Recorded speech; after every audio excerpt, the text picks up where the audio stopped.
Touchdown. Your home of the pass. Yes. 98.5. The Sports Hub. Beasley Media Group Station. Sports Hub headlines. Yesterday morning, his head coach Gerard Mayo named rookie Drake May his starting quarterback for the team's home game against Houston this coming Sunday. So I met with all the offensive coaches, and we had a conversation. Then we met together, AVP and myself, and he was fully on board. And once again, it goes back to who gives us the best chance to win this week. May and the guy he replaced, Jacoby Brissett, were both full participants at practice in the afternoon, but running back Ramondre Stevenson was missing thanks to a foot injury. Kyle Duggar was absent as well. Houston placed top wide receiver Nico Collins on injured reserve yesterday with a hamstring problem. 4 days after his arrest on charges of assault and drug possession, Patriots team captain Jabril Peppers was placed on the NFL Commissioner's exempt list. That means he cannot practice with the team or attend games. A good Thursday night football game this evening. The 49ers visit Seattle. Bruins play their home opener tonight against Montreal. Ryan Johnston and Bob Beers have the pregame at 6:30 and the face-off at 7 here on 98.5 The Sports Hub. The Red Sox have reportedly made some big moves with Alex Cora's coaching staff following a .500 season. The Boston Globe reported last night 6 staff members were let go, including first base coach Andy Fox and bullpen coach Kevin Walker. And at the baseball playoffs, the Mets got a grand slam from Francisco Lindor. They eliminated the Phillies in 4 games, 4-1. Also, the Dodgers forced a 5th and deciding game with San Diego with an 8-0 win. The Yankees held off Kansas City 3-2 to take a 2-1 series lead. And it was Detroit over Cleveland 3-0. They lead 2 games to 1. Sports Hub headlines are driven by the Albrecht Auto Group, Zoe's auto dealer. Get respect at Albrecht with 7 locations and thousands of new and pre-owned vehicles. Get the right vehicle at the right price now at albrechtauto.com. I'm John Wallach at Boston's Home for Sports, 98.5 The Sports Hub. Your next update at 6:30. Let's talk turkey, shall we? Blah, blah, blah, blah, blah. Oh, in the sports industry, that's what you say. Got your talking head right here, buddy. 98.5 The Sports Hub. Afraid hello. Hello. Hello. Mm-hmm. Hello. Hello. Hello. He's naked. He has a sword. Open him up with a football. 98.5 The Hub. Bruins are back from the West Coast. Cocaine and hookers. Yes. Na. Is it okay to use this for the radio? Yeah. Welcome to the show, you sweet bitch.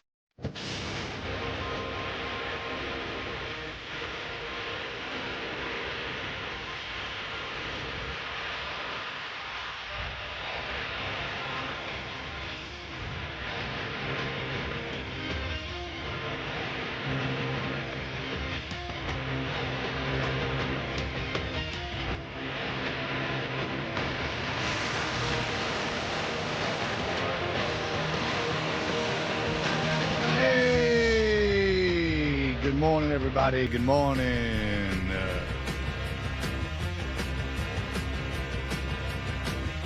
You all right there, Fred? Yeah, I had a problem with my headphones.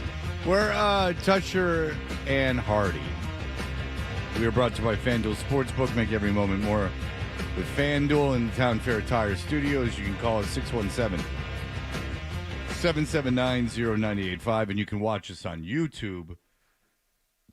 Do yourself a favor and go to YouTube and see this all happening.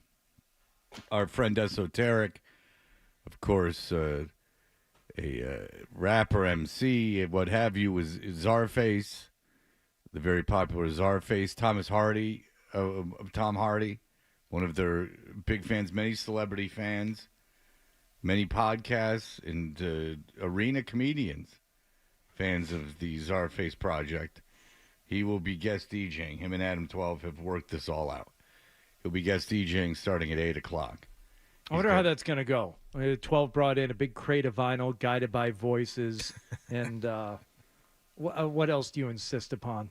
No, this is whatever all... the Woburn Library had. That's right. They got records. You can take them out for 2 weeks at a time. I'm making that up. No, SO. Yeah, he doesn't want to write checks the Woburn Library can't cash. That's right. It's only a week. I don't want to put the librarians in a tight spot.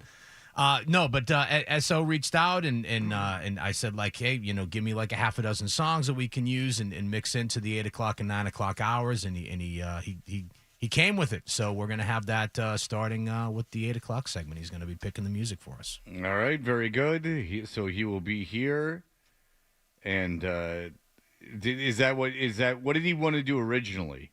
Did he have like some highfalutin pie in the sky plan? No, not at all. Not. He asked me. He's like, well, what do you guys need? And I said, well, typically, we pick songs to come back into segments with, and it would be great if you picked those songs for the 8 and 9 o'clock hours. And he actually he chided me a little bit. I'm like, yeah, just send along what you want, and if I can take the songs and clean them up if need be. And he's like, I wouldn't send you anything that's dirty. I'd only send you the good stuff. So I appreciated that. He didn't offer to bring in turntables? No. And cut loose, you could have set up turntables for him. 2 turntables and a microphone? Yes, that is a song by the Beastie Boys. There's no question about it, Adam. Beck. Yeah, where it's at. That's Beck. I got 2 turntable. Oh yeah, okay, because 2 DJs and 1 MC. Yeah, you're thinking one DJ, 2 MCs and 1 DJ. 3 MCs and 1 DJ. They be getting down with no delay. Mixmaster Mike, what you got to say? God damn, that DJ made my day. Yeah, that's when the Beastie Boys took a big fall. That was hella nasty. No. That album. Is that album on To the Five Boroughs? I like To the Five. You don't like To the Five Boroughs? I like that album a lot. They started. They regressed into. It was like 1981. Like their whole rhyme pattern. In the Beastie Boys, Paul's Boutique's my favorite album of all time. Yeah, it still is. I still listen to it, which is very rare for albums that I've known about for most of my life. It's their 3rd best album, but it is a great album. Yes, we've had this conversation, you and I. Yeah. But Adam Horowitz's Ill Communication is his favorite album. Yes. They did. But Paul's Boutique, like a lot of people now. But I, in fairness, had it in 1989.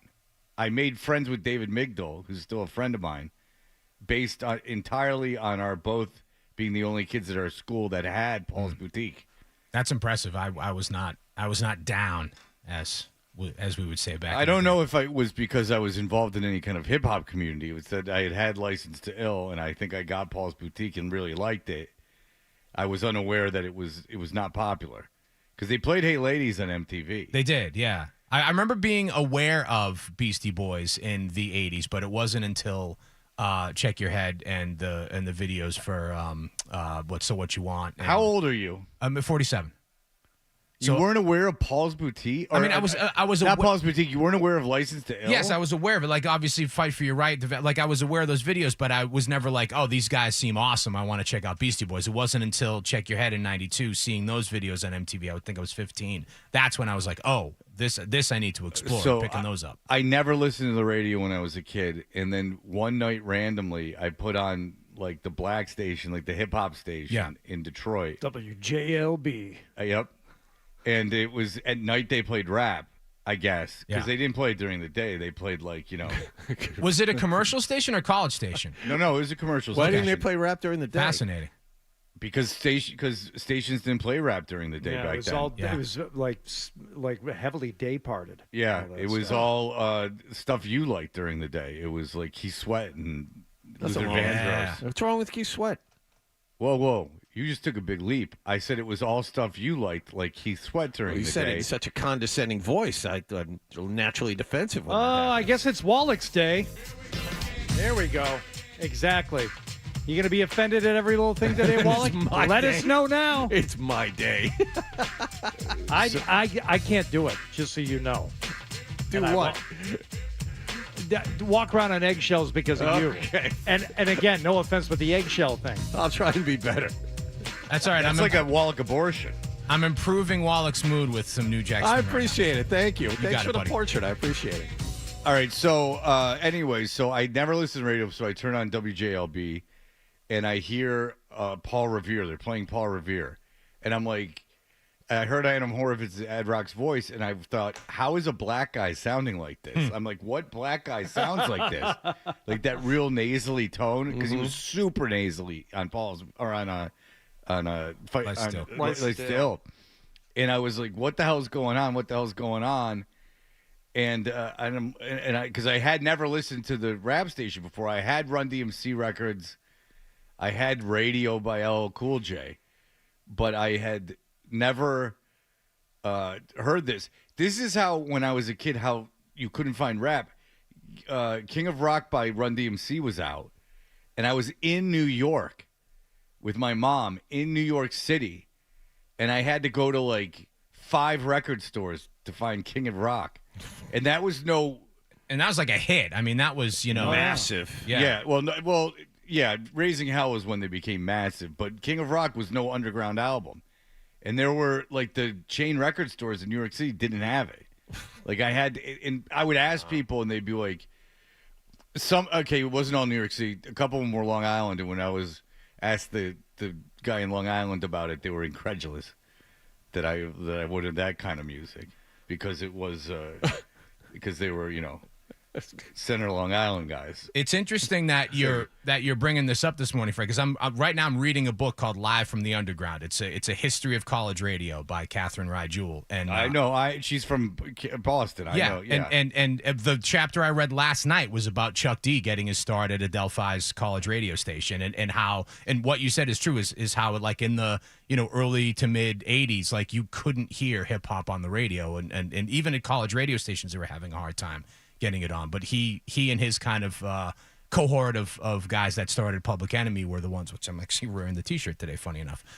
They were the ones that kind of got that started. I wonder if it's to gain respect. Absolutely it is. We got Esoteric on this. I wonder if it's to shoehorn this little soliloquy into the opening segment. I don't know. Just trying to... I'm sure it's just a coincidence, Fred. Yeah, it's what a coincidence. Since I said two DJs involved. I purposely went full dork because Esoteric was going to be in here today. Golf shirt and khakis. There you go. I'm not even going to try. Yeah. You're wearing a golf shirt? All right, shut up. My God. That's really unusual. What? Yeah, you went full dork today. Today is different. I hate him. It is his day. Yeah, he's been in. What's funny about John is that you'll say something he'll take offense to that was not in any way offensive or even directed in his area. Then he'll say it back to you really condescendingly. Yeah. And then you're like, well, you're just doing what you just accused me of, even though I didn't do it. Well, that was directed at Hardy, not No. at you. I'm That's talking different. about the earlier thing. Oh, I don't okay. even remember what I said. It was so not directed at you. I don't remember. It was so benign that you just took offense to something. I might as well have been like, it's raining, and you're like, okay, Fred, thanks a lot. And I'm like, whoa. Today it's clearly sunny. Yeah, exactly. Like, what? Why are you attacking my family? Jesus. I mean, my God, it's this weather stuff. Anyway, but yes. I figured out. I think I figured out about a year ago, and I think I may have said this to you, 12, on one of our storied crossovers on 92.9. Yeah. That it never occurred to me before that "License to Ill" was a play on the phrase "License to Kill." Yes, you did share that. Like 007. So I did like a License to ranking earlier this year of the Beastie Boys records. We were talking about that. I looked at it. I'm like, oh, I get it. Yeah. Oh, you know what's interesting? Play on words. How creative. Like 30, how many years to figure that out? Yeah. Okay. You know what's funny is that, when I found out about that? Just now. 6:13 this morning.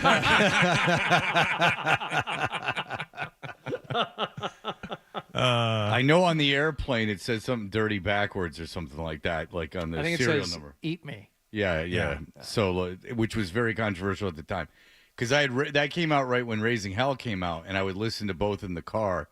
And my mother was a tolerated Run DMC; she thought it was all right. It was no fan of License to Ill. She didn't like that spicy language.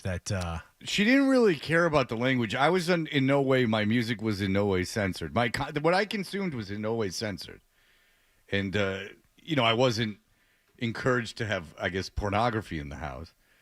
But I'm the same way with my kids. I was going to just ask that. Do you give your kids free reign of the music when you're in the car or the radio or whatever you consume? No, I don't listen to a lot of music in the car, and they don't really push it. They have their phones. Yeah. So they'll have like those on, and they'll have their, yeah. Well, they don't put headphones in. Okay. There's a lot of complaining and talking in the car. There isn't so much passive listening. and I was listening to the baseball games, the various. I heard. Boy, you want to know how long I'm in the car? I heard 6 innings of the Tigers game, and then a handful of innings, maybe 3 of the Mets game. So that's how long I was in the car. Oh. And so, I mean, I'm out of it for part of that time. But like, let's just say, out of the 9 innings, with a little gap in between game, or no, I think the games kind of overlapped. I probably heard 7 innings of the game. And so, like, but when something like when Lindor hit the grand slam, I was paying attention. But then my daughter will be yammering, and and now I got to ask her to repeat herself. So there's very little listening, and I can't take what they listen to. First of all, it all sounds exactly the same, and I know this is how adults have felt about their kids' music forever, but it all sounds the same, and it's all boring, like long and boring. All the songs are long and boring, and they're all hip hop. They're all like modern hip hop. Like Do you know some of the artists? Or yeah. I know all. Like I know Ice all Spice, of the do they like Sexy Red? Yes. Yeah. That's what my oldest. That's the stuff that my oldest listens to. But he's got his own car now, and he's driving around, so I don't have to. Although some of that stuff I like. I like the early Ice Spice stuff. Well, I like Tyler, the Creator. A little bit at a time. My daughter really likes Tyler, the Creator. I like that. And they like MF Doom on their own without that's me. good. Like all the kids do. Yeah. If I wear an MF Doom shirt, like kids I don't even know, like go like, oh, I like your shirt because for some reason MF Doom has become popular with young people. Do you see the Gladiator movie? Yeah. I mean, well, they basically just took the MF Doom mask and put it on a popcorn bucket. Like, that's ridiculous. But MF Doom, his first mask was a gladiator mask. Yeah. Was the mask from Gladiator. Well, then But then an artist actually made one for him, but he didn't. Gladiator didn't steal the mask. So from they're him. stealing it back. All right. Well, they're not stealing it. The Gladiator mask existed before MF Doom. You think they made there was a original Gladiator. But now we get into the discussion of did Doom's use of it surpass the original, certainly. Yeah. So to a generation of people, sure, or a segment of society, yes. Yeah. But that's a ridiculous notion that he stole the Gladiator. I mean, that they stole the mask from MF Doom. Yeah. He wore a Gladiator mask. And then the character's even based on a cartoon anyway. The first album, before they changed the cover, was basically Dr. Doom. So come on, Adam, you're better than that. I love MF Doom. He's maybe my favorite rapper of all time. It's a favorite of mine as well. But let's not give undue credit and take away from the. I know you don't like the film industry on the account of they charge. But and I can understand why you haven't seen Gladiator. Adam 12, what is the record, your personal record, personal best, as a track star would say, for the number of movies you've consumed in a theater while only buying one ticket? Oh, that's stealing. Probably 2. Just 2? Yeah, it's probably because I probably bought a ticket to a movie, walked out of it, and then went to try to catch another one because the movie I bought the ticket to wasn't good. That's not as easy. You can't do that in Chestnut Hill, those movies. You can't do it anywhere. They're all assigned seating now. Yeah. You could do it in Dedham because they have enough movies playing at one time that there's empty theaters. You could certainly do it at the where they ask for you to donate money, which is the West Newton Cinema, where the movies cost as much as they would anywhere, except it's a dump, and then they ask you to donate money. On top of that, have you donated money to the West Newton Cinema? I was going to say, it sounds like right up my alley. I should go check that out. Yeah, go see what they're playing. Is someone asking for a donation? Let's be honest. I'm just going to go to the library and take some DVDs out. I mean, come on. All right, Adam. Is it a 501c3? Yeah. Well, he doesn't pay taxes. They pay him. I mean, let's be honest. What is it? You just did the Russian. Yes, the first time he did it worked. That wasn't. I mean, it made sense. All right, very good. We will be back, Hardy. There is so much going on. There actually is. There's a lot going on, a lot to talk about today. Yeah. We will be back in just a moment. You're listening to Toucher and Hardy.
Toucher and Hardy. Hey there. Hi. So I hear. Hi, I'm Isaac. Hi, Isaac. I'm surprised that you're not doing the Celtics games after the tearful goodbye Sean Grande gave. Say my name. Isaac. Hey there. Okay, Isaac. You pipe down. I'm surprised. That Sean Grande's coming back after his tearful goodbye. It appears so. Yes, I heard that commercial as well. Okay, is there any chatter that at least he thought he was leaving? Like that he had to think that was the last game? If you don't know what I'm talking about, I'm not going to play it. We played it a million times. I'll play it. If I can find it. I'll play it for you if I can find it. What the heck? Yeah. Throw me in the briar patch. Yeah, I don't know if I'll be able to. Do you have it, or you need me to? Yeah. You play. You look for it. Grande, after the team won the World Championship, the Naismith Trophy, not the Naismith Trophy, with the Larry O'Brien Trophy. Yes, Larry O'Brien. Where one the Naismith is the college, right? I don't know. Larry O'Brien Trophy. The team celebrating on the court. Boston is preparing for a parade. Wick Grossbeck is about to be outed as only owning 2% of the team. Everyone's celebrating. It's really his last moment in the sun. And out comes Sean Grande, who does a monologue where he tells Cedric Maxwell he loved. Okay, here we go. Let's hear it. We're not going to hear the full minute. No. Okay. Just give me a little bit. All right. We'll taste. Give me a little taste. The Al Horford family. He's leading the parade.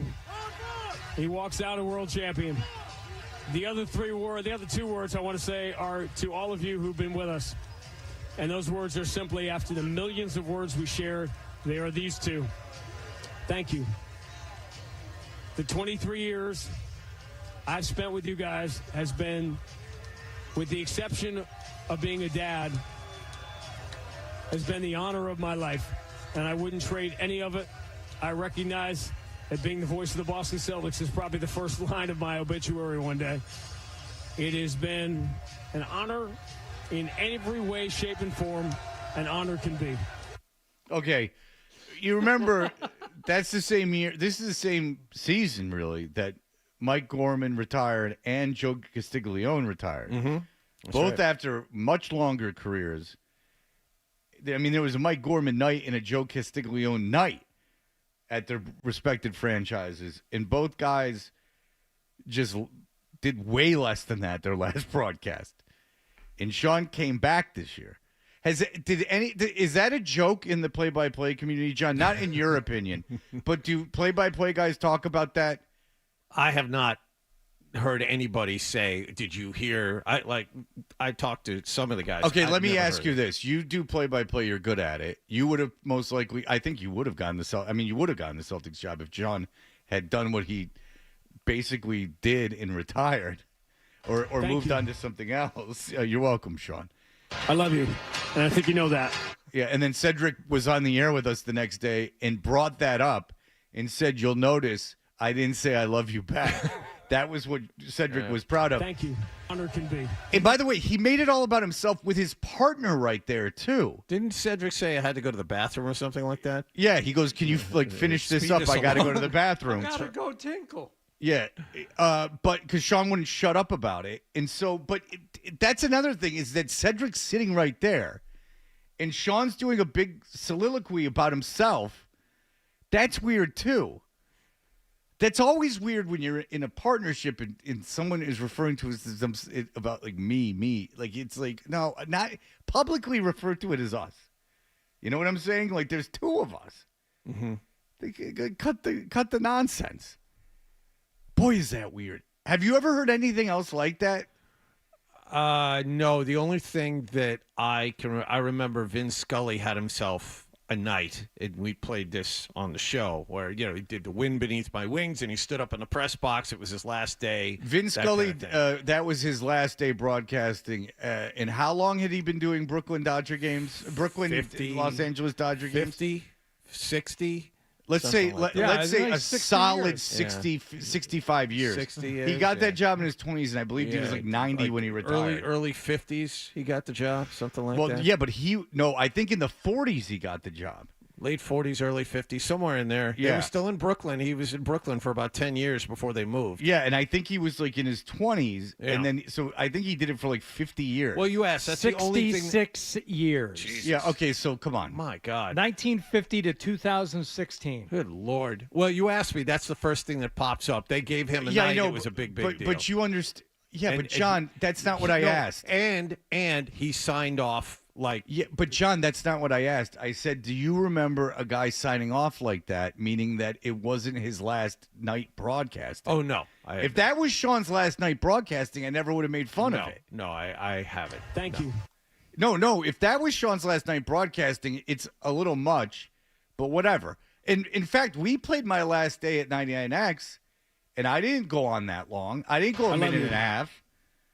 I didn't do a minute and a half, nearly a minute and a half. And I didn't. I just thanked the audience and I told people to keep up with FredToucher.com because he'd be updating that. That's right. Yeah, how's that? How's that website? Is that still up? Hold on, I'm going to go to it right now.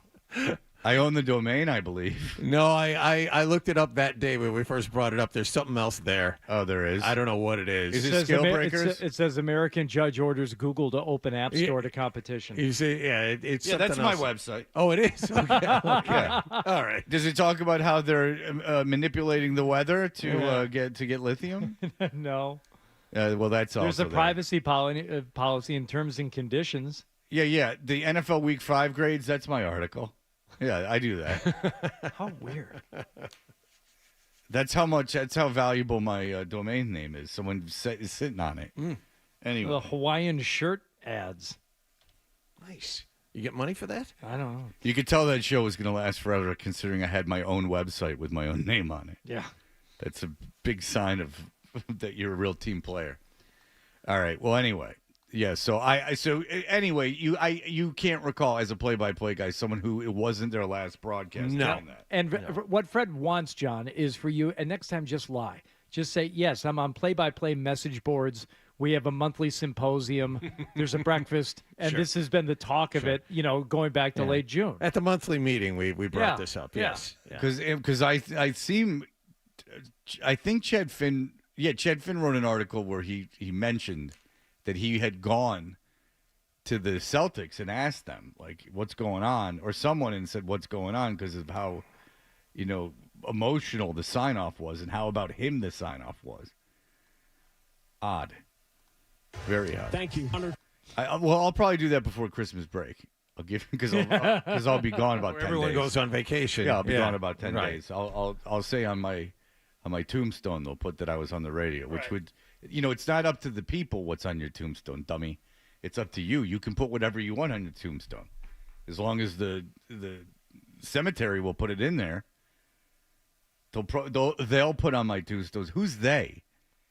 Put in your will what you want on your tombstone. Get it made before you die.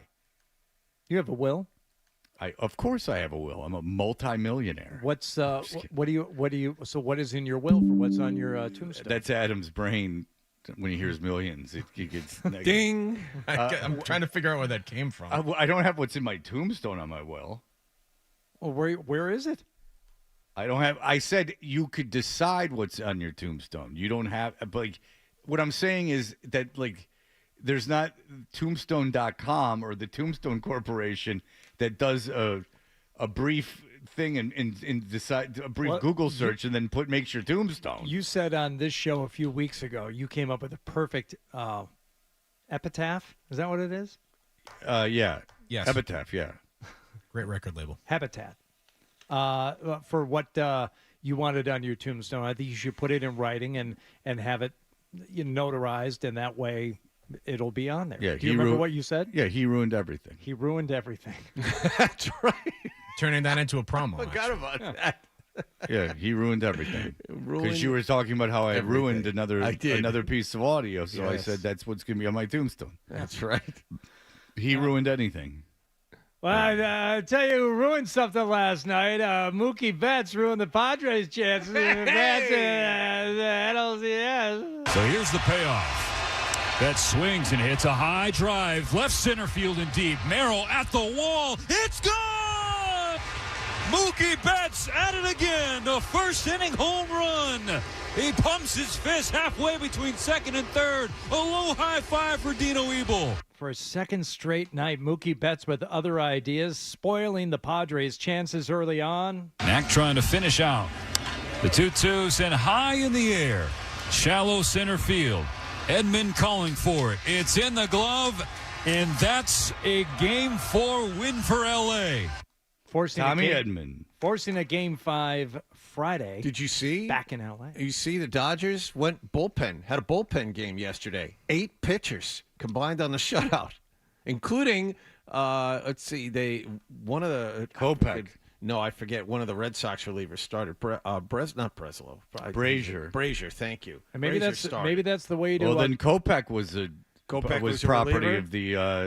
of the he was in that trade for sale, right? Yes. First time the Padres have been shut out since July. 60-some games. Mm-hmm. That's what you get for acting like you're cock of the walk. You know? Mm-hmm. you walk cockers. Yeah, that's what you get for acting like you're... That's a T-shirt. Cock. Oh, stop. Don't start that again. It's a T-shirt. You were talking about, it's just about us. It's not about... Just make it a big T-shirt. And then strangely, nothing was... Well, you with your personal media platforms, you started it. I admit that was not... I'm the one who brought up how that's not a good sign. That was a subtle show. thing. That was like a 3 or 4 on a scale of 10 as opposed to yesterday's 9.5. I don't even think it was, but that's where my head went. And I haven't done anything. My head except went you're else. the one who said T-shirt. I haven't said anything. When I said it's a partnership and you make it about yourself, that wasn't even about... Oh, no, that wasn't a reference. Oh, it wasn't? Oh, okay. No. I guess... I'm on hyper alert for John's really feeling it today. It's my day. He's really going at it. Yeah.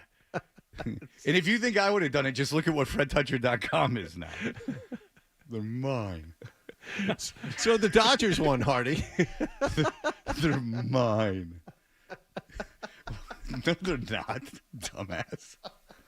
They were going to make me get a lawyer. Yeah. And I would have too.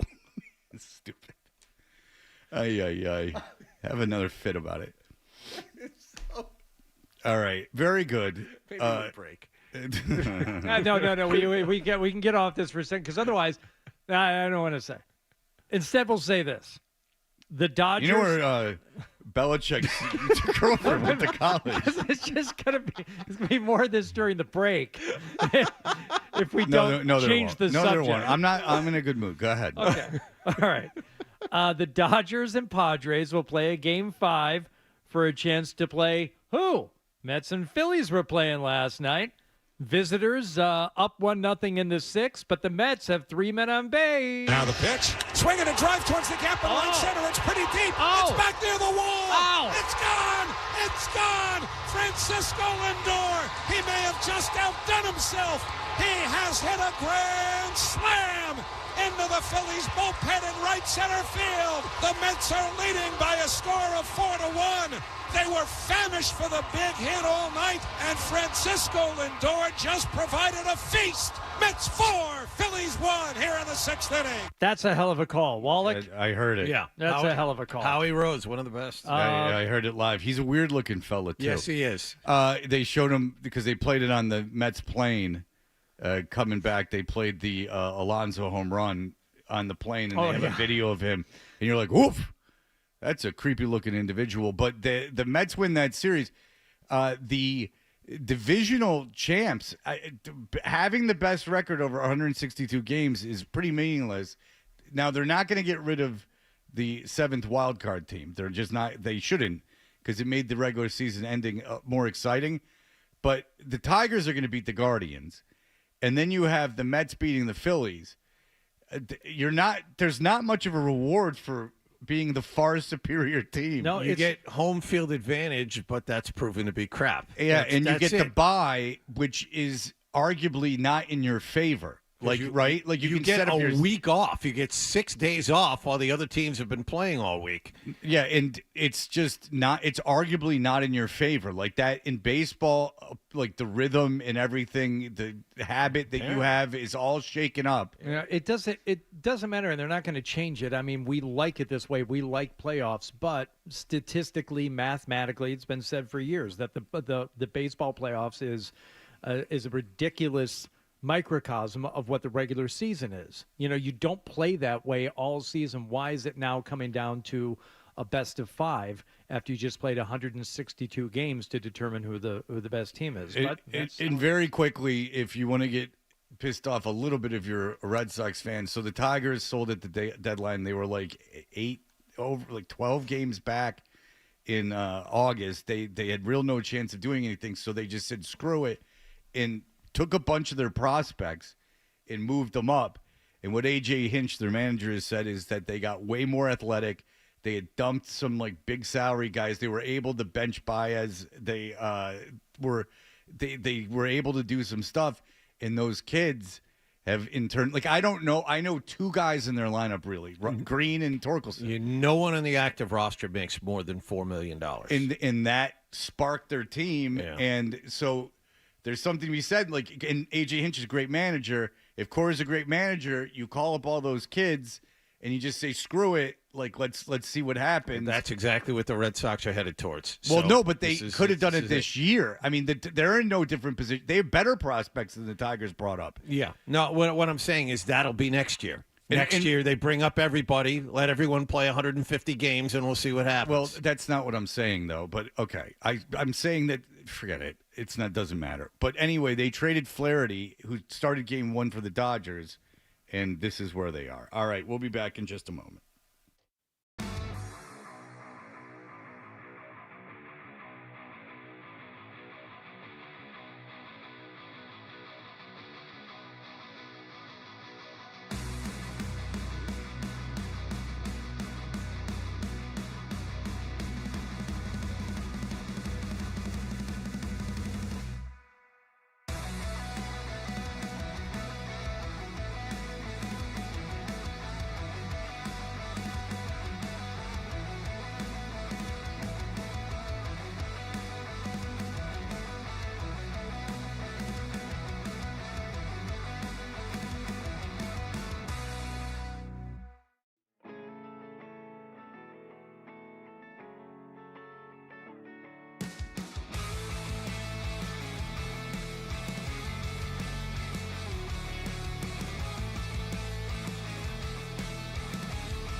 Hey, we're Toucher and Hardy. We're brought to you by FanDuel Sportsbook. Make every moment more with FanDuel. What else is going on? American League Series game behind the National League. So the Tigers were at home to take on the Guardians in Game 3 last night. Morgan's 2-1. Swinging a line drive down the left field line. Hooking toward the corner. Fair ball. Keith will score. Torkelson around first. He's heading to second. 3-0 Tigers in the sixth. Ooh, and it would remain that way. 3-0. Tigers get the win to go up 2-1 in their series with the Guardians. Yankees also took a 2-1 lead with a 3-2 win over the Royals. Yeah, that's upsetting. The Yankees, it will be very, very entertaining if they lose. Not like Kansas City needs a championship or anything. I'm not in any way pulling for Kansas City. Just the Yankees losing makes national broadcasts a lot more entertaining for a lot of reasons. A, how upset all the Yankee fans are, and B, that they'll stop talking about the Yankees. Because it will be a Monday, and I realize that it's up to the individual. I certainly don't email them. But you'll be going, it's Monday, it's football season. Why are you babbling about a Yankees game that hasn't even happened yet? Like, you're taking phone call after phone call about the Yankees. Stop it. Stop it. It's enough. I understand that they're playing, but you got to stop. And, Boone's never getting fired. You can say whatever you want. He's not getting fired. It is what it is there. It seemed like a bit of a conversation earlier this year. And it's been a conversation since he got the job. Yeah, and I was going to say last season, but that's not. No, I don't think so. Even if they lose in 4 games to this Kansas City team, you don't think if Kansas City goes out tomorrow, or is it today, whatever it is, and takes care of them, and the Yankees go out in 4 with the field as wide open as it is? They're up 2-1. The Yankees are up 2-1. So they would, right, would go if the 5. Yankees go out in 5, sorry. Yeah. If Kansas City wins these next 2 games. No, they're not going to fire him. I don't think they'd fire him. No. Everyone thinks they should. I mean, to the point where I know when people think that he makes mistakes, because I hear what they're complaining about. They're complaining about in-game managerial mistakes, which it would not interest me if my son's team was playing. The in-game managerial mistakes, to talk about them on the radio. All right, what else? Montreal opening up their season last night. Comes out here for the rest. Yeah, the 8 group out is Matheson with the pass, knocked out.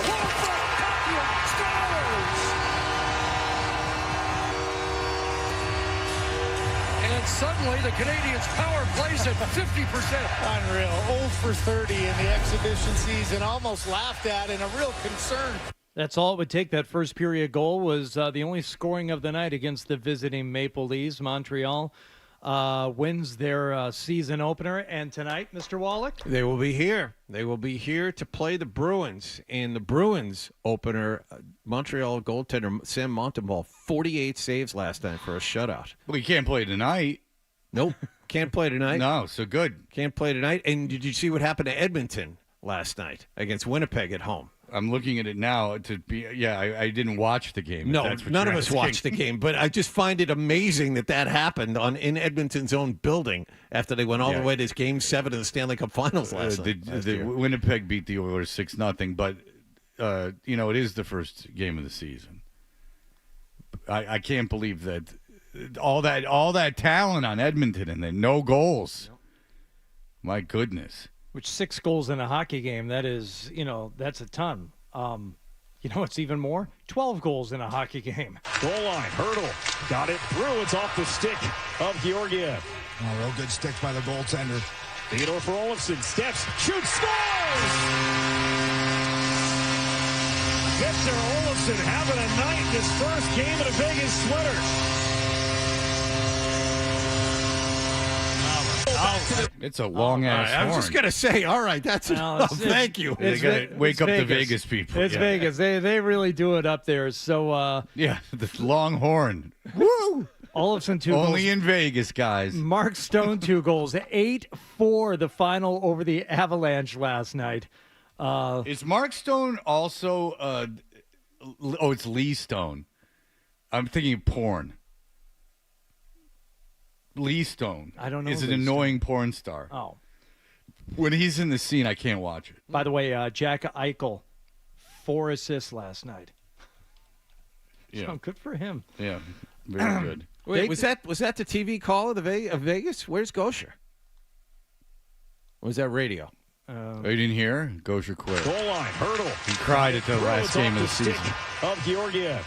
Oh, real good sticks by the goaltender. Just as the game was on Theodore TV. for Olofsson. Steps. Oh, okay. All right, there. Because sounds like TV call, doesn't it? Yeah, it does. Yeah. Weird. Yeah, I can't watch porn with Lee Stone in it. What's the problem with Lee Stone? I know you desperately want to talk about it. Why does he annoy I can't you? really.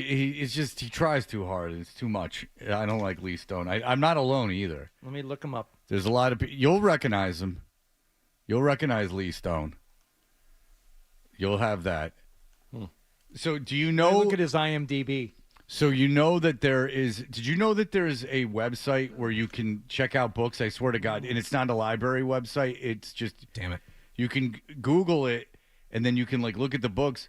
Because there was a book I didn't want to buy, but I'd heard the guy's name mentioned, and I didn't want to buy the book because I certainly didn't want to used. But it's a guy named Jerry Butler. He was a big porn star. I'd never heard of him before. I honestly had never heard of him before, and he has a book called Raw Talent about his life in pornography. And I didn't want to buy it, but I found it with a quick Google search, and you actually flip through the pages virtually. It's like someone just photographed the book, and you just flip through the pages. And it's not difficult to read, but I'm finding out a lot about 80s pornography. He rates all the women, and he talks about it. A lot of cocaine. You'd be surprised. In the 80s, Los Angeles porn scene, a lot of cocaine. Huh. I don't know if that would shock you. No, I didn't know that. But there was a lot of it. And he did not die a happy man, if that would surprise you, too. Lee Stone has an impressive IMDb page, 1,900 credits, including the political satire, Who's Nailin' Palin? Which is about Sarah Palin. Who played Sarah Palin? Can you guess? Who would have Herself. played? Yes. No. Who do you think? No, one of her daughters. Who do you think played Sarah Palin in that? Probably Lisa Ann. It is Lisa Well Ann. done. I just looked it up. Oh, I don't know who Lisa all Ann right, is. all right. Yes, you do. There's a guy that used to be on the station that has betted her. Yes. Lisa Ann. He won't talk about it, though. Yeah, he did. He's the. That's Did the he only talk reason- about it on the air? Yeah, he said it on the air. That's the only reason I know. Oh, about she it got off the neck air. tattoos now. Oof. Yeah, she's been a bit of a disgrace. She's been kicked out. You know, here's how old I am. I really don't watch much pornography anymore, like probably once a week. And for a very brief period of time. But I have found myself being very interested in the nuts and bolts of it, no pun intended, of in the 80s and 90s. Like, I'm fascinated by who would do it. There was like 5 guys that did it. And it just seems like a horrible existence. It's like reading about like a war or something, like something you can't comprehend. They all like half of them kill themselves. I mean, it doesn't sound fun at all. It sounds awful. And I'm fascinated by it. And you know, those long form TT Boy interviews. I mean, if we got to do a bit about it when there's nothing going on. So TT Boy was a porn star. He does these long podcast interviews that are on YouTube. He does one with Peter North. With who? Peter North. Oh. I don't know, who's that? So Peter North and the two of them. Oh, dumb. Like clinically dumb. Like it was like almost mean dumb. Like they put a camera in a room it shouldn't have been in. Like a room of They're like just talking to each other? Yes, it's just them sitting across from each other, talking to each other. And I mean, I'm not exaggerating. It's almost mean. Like the two of them trying to communicate. TT Boy seems like he's almost punch drunk. That like a boxer that's been hit too much. Like you think he's just like pickled from all the drugs and alcohol, because they have to be high or drunk constantly. Well, this is going to be of no interest to anyone, but he'll always ask these questions like, was like someone will bring up another guy and he'll be like, yeah, he's good. He wasn't physical like me. You ever see any, like after one girl, he says this all the time. After one girl, I was just warming up. You ever see anyone like me? And they'll be like, no, you were the best. And he'll go, yeah. I'm the best. And he flexes his muscles. It's really good. You got to be such an idiot to be in that business. All right. Anyway, we'll be back in just a moment. Drake May. A lot of talk about Drake May yesterday. We'll have it.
but I think it'd be pretty sweet in the red throwbacks.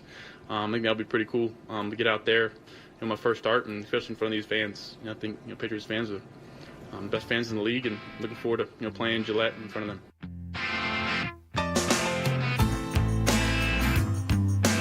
Hey, we're Toucher and Hardy, brought to you by FanDuel Sportsbook. Make every moment more with FanDuel. You can watch us on YouTube whenever you want, really. Go search Toucher and Hardy on YouTube. So, Hardy, Drake May is now your starter on Sunday. It was announced on Tuesday that he was the starter, which is a little odd. And I was thinking about it. What Christopher Price? No, it was someone said it wasn't Christopher Price that. Well, they have to do media, like the starting quarterback has to do media on Wednesday, but they don't have to be announced who the starter is on Wednesday. They could have announced it. You have it until an hour before the game to announce the starter, if I'm not mistaken. Yeah, I mean, you could pretty much do it whenever you want. You don't have to announce anything. All you have to do is announce the inactives an hour and a half before the game. Yeah, I understand what you're saying. Both quarterbacks are active, so you could do whatever you want. Yeah, you could really do whatever you want. I don't understand why they make the announcement other than to create some buzz around Sunday's game. Because, again, I can't think of a better reason a better reason to explain why they decided to start him than how their schedule lines up. Look, the Texans are one of the best defenses in the league. This is not a good time to be starting him on the field in terms of X's and O's. The Texans, and May apparently lets plays develop for a long time. He likes throwing downfield. These things don't match with the personnel that's on the Patriots in that they can't block and their receivers suck. So good luck waiting for someone to get open downfield. That means you're moving around a lot, which could lead to what? Bad habits. There you go, and that's what you don't want him to fall into. But, John and Artie, my guess is, as good as any I've heard, is that the reason that they're doing it this week is that it's a home game versus the Texans, the game in England against the Jaguars, which is their last standalone game of the season, and then home against the Jets. That's 3 games that they believe that eyes are going to be on. And, this is a Kevin Harlan game this weekend. The Jet game certainly is going to have an A or B crew on it, regardless of what the Jets do in the next 2 weeks, based on all the drama around that franchise. So this is like maybe they felt like this is the biggest 3-game stretch in terms of eyes that we're going to have on us for the season, and that's why they're doing it. It's more of a marketing move than anything else. Mayo did talk about that, about the timing of it, and why this week. And he had a lot on this yesterday. He did start by addressing the Jabril Peppers situation, where he said he's on the exempt list, and he said everything. Well, that's why they're starting May too. I forgot. Right. Remember that thing you forgot about Jabril Peppers? Did anyone think about that today? Has anyone thought about Jabril Peppers today, or had it brought to your attention? It was addressed for a minute at the beginning of yesterday's press conference, and then it's all about Drake May. Oh, see, there, it's working. No, he's on the exempt list. There's nothing to talk about. There's an investigation going on. So, in terms of the timing of Drake May starting, as you said, Fred, at home against the Texans. I would say there's never a perfect time to make a change. Every defense that we play, whether it's the defensive ends or the defensive tackles, they all have the ability to rush and get after the quarterback. So I don't think there's ever a perfect time. What I will say is this defense there's some, we're familiar with the defense. And we've seen it, and he's prepared for this defense as if he was the starter. And I just felt like this was the right time to do it. Okay, good. There's no perfect time to start him, but there is a plan. Did you not have a plan? The plan was just to announce on a random Tuesday that he's playing in a random game. There has to be a plan. Why the Texans? Because you've lost 4 in a row, and now this is going to save the season against the Texans? There's no football reason to do this. There's no football reason to put this kid in front of this rush with a dumpster fire offensive line and bad wide receivers. In an ideal world, you want to ease this kid in. You don't want to throw him into the fire like this right away with a team that's one of the worst in football. It doesn't make any sense, especially since this guy, you're depending on this guy. In a perfect world, this guy is going to be a Pro Bowl caliber starting quarterback for the next decade. You don't put him out there to get his head beat off. I mean, it's crazy. This is crazy. It has to be for optics. Has to be. Because no football guy, you take any of these head coaches, whether it be Kyle Shanahan, McVay, Andy Reid, no one would put him in front of a firing squad like this. And another thing that I'll mention again is that, okay, well, you've got to show your team, 5 games in that you haven't punted on the season. Brissett's been ineffective. Again, why don't you have a veteran backup? Why didn't you get a veteran quarterback that you could replace Brissett with? And then stick to your plan of when you were going to play May this year. I will never, for the life of me, understand why they didn't get a veteran quarterback. Again, well, it's a roster spot, dummy. You can't. And they wanted Milton. Fine. Tyquan Thornton played 1 snap last week. 1 snap. What would you rather have on this team? A guy to take over Brissett so you could stick to the plan of when you were going to play May, or Tyquan Thornton activated for a game so he could be in for 1 play and do nothing instead of being in for 10 plays and doing nothing? Well, when you talk about how the team is constructed around him and whether or not they're ready for him, Gerard Mayo says not just their team, it's every team. They're still figuring things out at this point in the season. Every team, even this early in the season, is still trying to figure out like who they have and what they are as an organization, their identity. But I would say, look, we're good with Drake. Every team doesn't have let's say a 1 receiver or 1 running back. They don't have those kind of things. But I would say that Drake is going to make us a better football team today and going forward. What? Do you guys I'm not being cute. Do you guys understand what he was saying? No. No, seriously.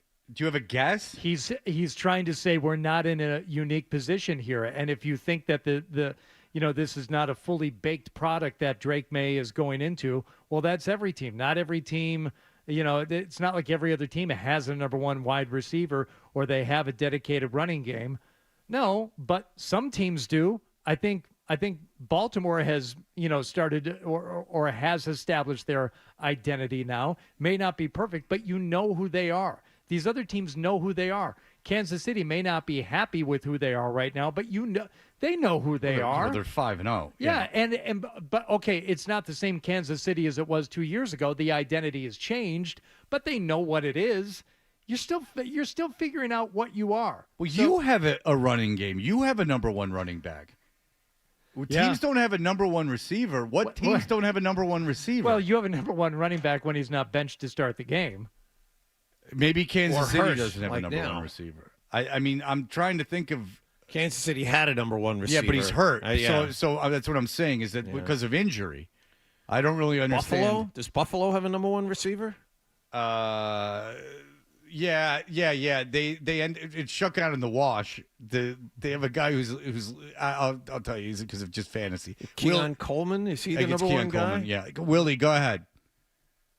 Aren't the Raiders and the Saints doing the exact same thing? I mean, they put in they're putting in Aiden O'Connell, and the Saints. I know it's an injury, but they have a choice between Rattler, Tyson Hill, whatever his name is, and the guy they put in. Okay, so what you just did is Aiden O'Connell is not a rookie, and he competed for the starting job. Yeah, but they have a choice to make. You know? I mean, New Orleans. Wait, whoa! But you're saying they had a choice. Aiden O'Connell's not a rookie. Aiden O'Connell started at quarterback for them last year, so that's not a good example. And then Spencer Rattler. It's a midseason change. It's a midseason change. That's all it is. No, you're not. You're the midseason. First of all, it's not midseason, and second of all, hang on a second. Jesus Christ, Willie. Spencer Rattler played 5 million college games, and he's not being developed to be the future of that franchise. He's probably 3 years older than May. And, at one point, Spencer Rattler was supposed to be the best quarterback in college football. And that was like when my kids were in elementary school. 24 years old. He's 24 years old. May's 21, just turned 22. He played a handful of games in college. We have to break down the birthdays and games played in college? I mean, that's crazy. Stupid. It's just called experience. Of course they're age. That's what exactly it is, you dum-dum. Yeah. Rattler played 48 games in college. Yeah. I mean, there's a bit of a difference. Tom, go ahead. Jesus Christ. And by Good the morning, way, gentlemen. the wheels are falling off the Saints too. Tom, go ahead. Good morning, gentlemen. Yes, stop with the mental gymnastics. Jarrell Peppers was the tipping point. He was going to go in eventually, probably next week or the week after, but this did it. Kraft Incorporated and the Boston Herald 2 days in a row, and at the 6 o'clock news for 2 days in a row, that did it. Don't play any games. That's what happened. Yeah, but once he's on the commissioner's exempt list, or if he's that big of a problem, if it's that big of an issue, you cut him. You say goodbye. And it's no longer a story. So instead, you're going to jeopardize your future on the most important position on your team. Okay. Just to get a story to go away that could be, you could make the story go away any number of ways. You decide to do it this way by putting the guy in. So since Kraft's been owner, Spygate, Deflategate, Aaron Hernandez, I mean, how many things have happened that you've had PR disasters? And where would you rank this in terms of its disaster level? That in 3 years you're not going to remember that anything about Jabril Peppers. It's not in a scale of 1 to 10 in disruptive. You notice I'm not insulting this caller because he handled himself with a little dignity. But on a scale of 1 to 10 in terms of PR disasters, Orchids of Asia. I mean, let's talk about the PR disasters that this team has gone through. The Brady Belichick stuff. Come on, guys. You think that they're panicking over the Jabril Peppers thing? I haven't thought about Jabril Peppers in 2 days. And I have to babble about this garbage for 4 hours a day. Go ahead. Spencer Rattler, 48 games in college. Drake May had 30. That's an extra season and a half of experience for that college quarterback. And he's 3 years older. Yes. I mean, come on. And he played for how many schools? I mean, Rattler was all over the place. At least 3. So it's ridiculous. You know that there's a difference between Bo Nix. First of all, Bo Nix has got Sean Payton as a coach. And second of all, Bo Nix is 3 years older and played for Auburn and Oregon and played a lot of college football. Rattler's the same way. Rattler was supposed to be, you'll recall, Oklahoma. He was the man, and only 2 schools, Oklahoma, South Carolina. So, yeah, but, I mean, he transferred from Oklahoma because he was supposed to be the man, and then he was usurped. Yep. He was actually the Heisman Trophy favorite one season. Yeah. And then he was usurped. And then he had to kind of struggle along, and then he was a 4th-round pick. But there is a big difference. Drake May was drafted. If you follow the team, you know this. Drake May was drafted, and the belief was he's an incredibly talented kid with not a lot of football experience. He's a great athlete, and he got a lot of bad habits. He had a terrible offensive coordinator his last year at North Carolina, and the terrible offensive line, and he picked up a lot of bad habits, and they were going to have to work him through that. You know that. I mean, if you follow the team, you know that. Drake May wasn't coming out a finished product like Caleb Williams or Jaden Daniels. That was his scouting report from before the NFL draft. They said it. Why do you think they didn't start him at the beginning of the season? Come on, guys. This is not a shock. Everyone knew that May of those top 4 guys was the least pro-ready. And by the way, when you talk about Spencer Rattler, Carr's hurt. We knew that if Brissett got hurt, that May was going to play because he's the backup quarterback. There wouldn't be this conversation. The argument was, he could have started Taysom Hill instead of Rattler. No. See, if you call in and you say something like that, fine. But then to be combative when you're bringing no logic, that's where I have the issues. Do you understand? Have I put my line in the sand of what I find acceptable? Yeah. Thank you. Thanks, Drake. I appreciate it, Drake. Days 'cause I found God. He says before everything. He does. Well, maybe that's another reason not to start. Yeah, it was awesome. Yeah, no doubt. Yeah, Mitchell. Yeah. His cadence. Every time. His cadence is just gonna. 424. Yeah. And everyone like jumping. Yeah.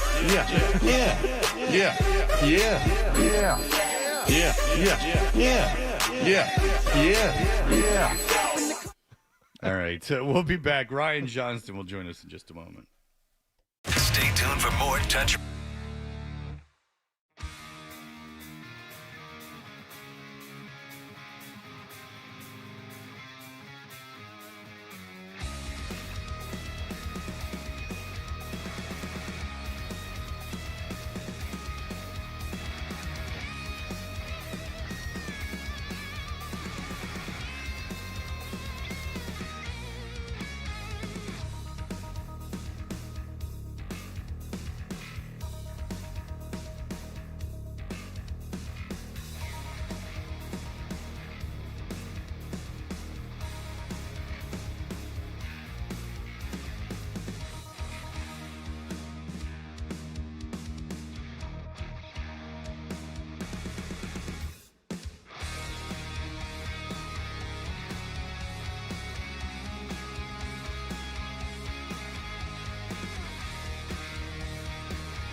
He'll play it down low here for Pasternak. Score!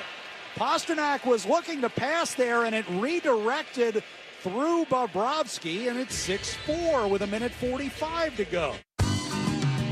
Yo. End up doing. Scratch, man.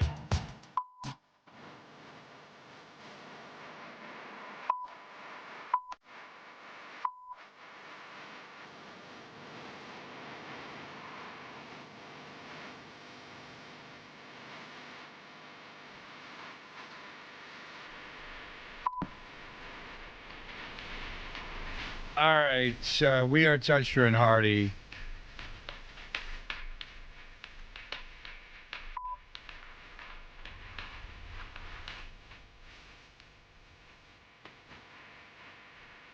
All right, that's what I wanted to hear. Ryan Johnston, like, in paid in full, because the game's centrifugal.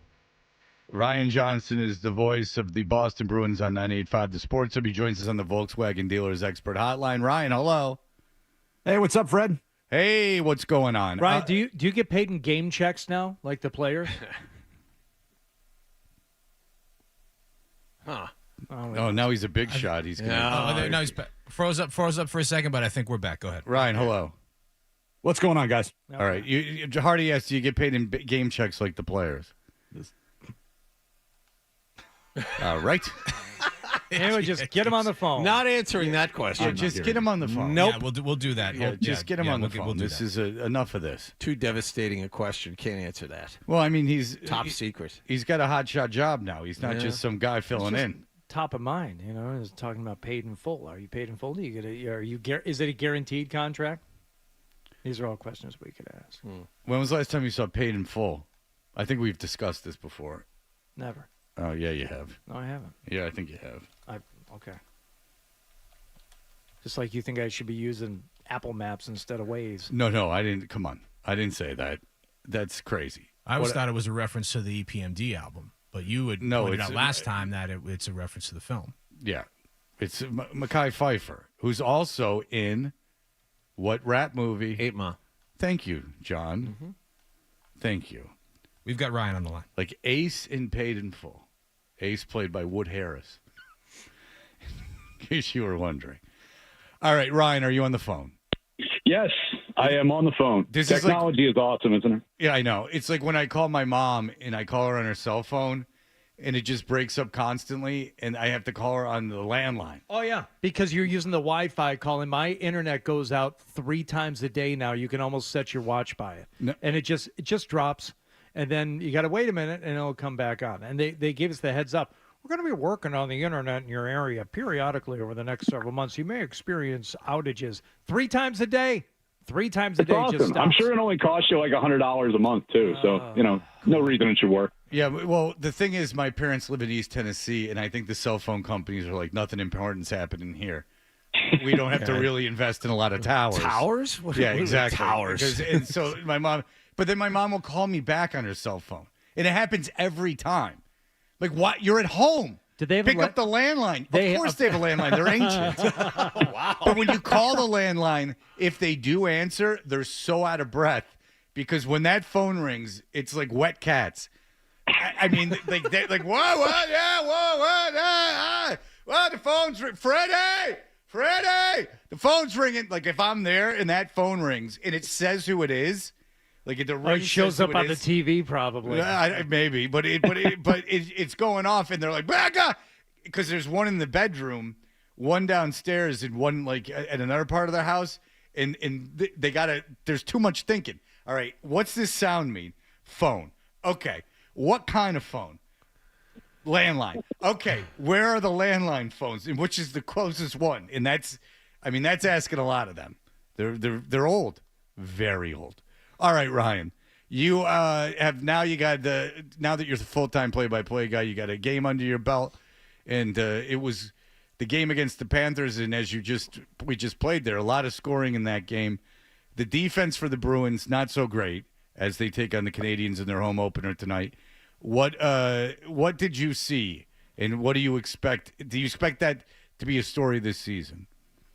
I don't. I think, listen, I think game one was kind of an anomaly. You know, you're in Florida's building, sold out crowd. They raised the Stanley Cup banner to the rafters, and you don't really know how the emotion of that is going to affect teams. You know, some teams, I think in the past, you see them kind of, there's a bit of a letdown. Florida did not have a letdown by any stretch of the imagination. They were really good the other night. You know, they forecheck hard. They won a lot of battles along the wall. It was just, you know, Florida playing at the top of their game, and Boston looked like a team that, you know, had a lot of new faces in the lineup that, you know, hadn't really played together a whole lot at this point. And so I think there were some mistakes made. I think they kind of got back on their heels pretty early in the game. Florida gets a couple of goals in the first period, gets up 2-0, and now, you know, they've got all the momentum, and it was really just kind of downhill from there. But I don't think that this is a long-term problem. I think, you know, hopefully we'll see it tonight, you know, and through the weekend, and you know, and we'll see these guys start to gel a little bit better. And I think there was also the distraction too of, you know, there were some scores left over. I think that the Bruins were looking to settle from last year's playoffs. It was clear that they wanted a piece of Tkachuk. It was clear they wanted a piece of Sam Bennett, and those guys were not willing to engage. And maybe that distraction kind of took the Bruins out of their game plan too. So I was surprised mostly, I guess, at how Florida looked, even though you're kind of hoping they might have a little bit of a hangover there. I was surprised at how the Bruins were moving, especially defensively. I know about the size. We've been talking about, you know, the size of some of these guys, and like, oh, this is good. Got some beefy guys back there protecting whoever it's going to be, Swayman or Korpisalo, as it ended up being. But they weren't moving very well, Ryan, and they weren't moving guys out from in front of the goal. Yeah, you can be an aircraft carrier, but you actually have to move people. You can't just stand there. Yeah, that took me by surprise. Yeah, and that was one of the reasons why, you know, you don't really point fingers at Korpisalo, even though, you know, it's 6 goals allowed. Most people who didn't watch the game would say, oh, well, they must have played badly. He really didn't play that badly. You know, there were some rebounds in front, but as you said, they just weren't moving bodies out. You know, I think 4 of the 6 goals that they scored were rebound goals. And, you know, that's partially on the goaltender, but it's a lot on the defense and the team defense, not just the 6 defensemen, but just the team. You've got to keep the front of the net a little bit cleaner. And, you know, that's Florida's game, right? They go to the dirty areas, they do the work. And if you're not prepared for that, if you're not willing to sacrifice for that, then they're going to beat you. And we saw a lot of that on Tuesday night. Do you pull the trigger here and put Swayman in? Neither one of us thought they would, but you had to at least consider it at that point, maybe just to try and give the team a lift.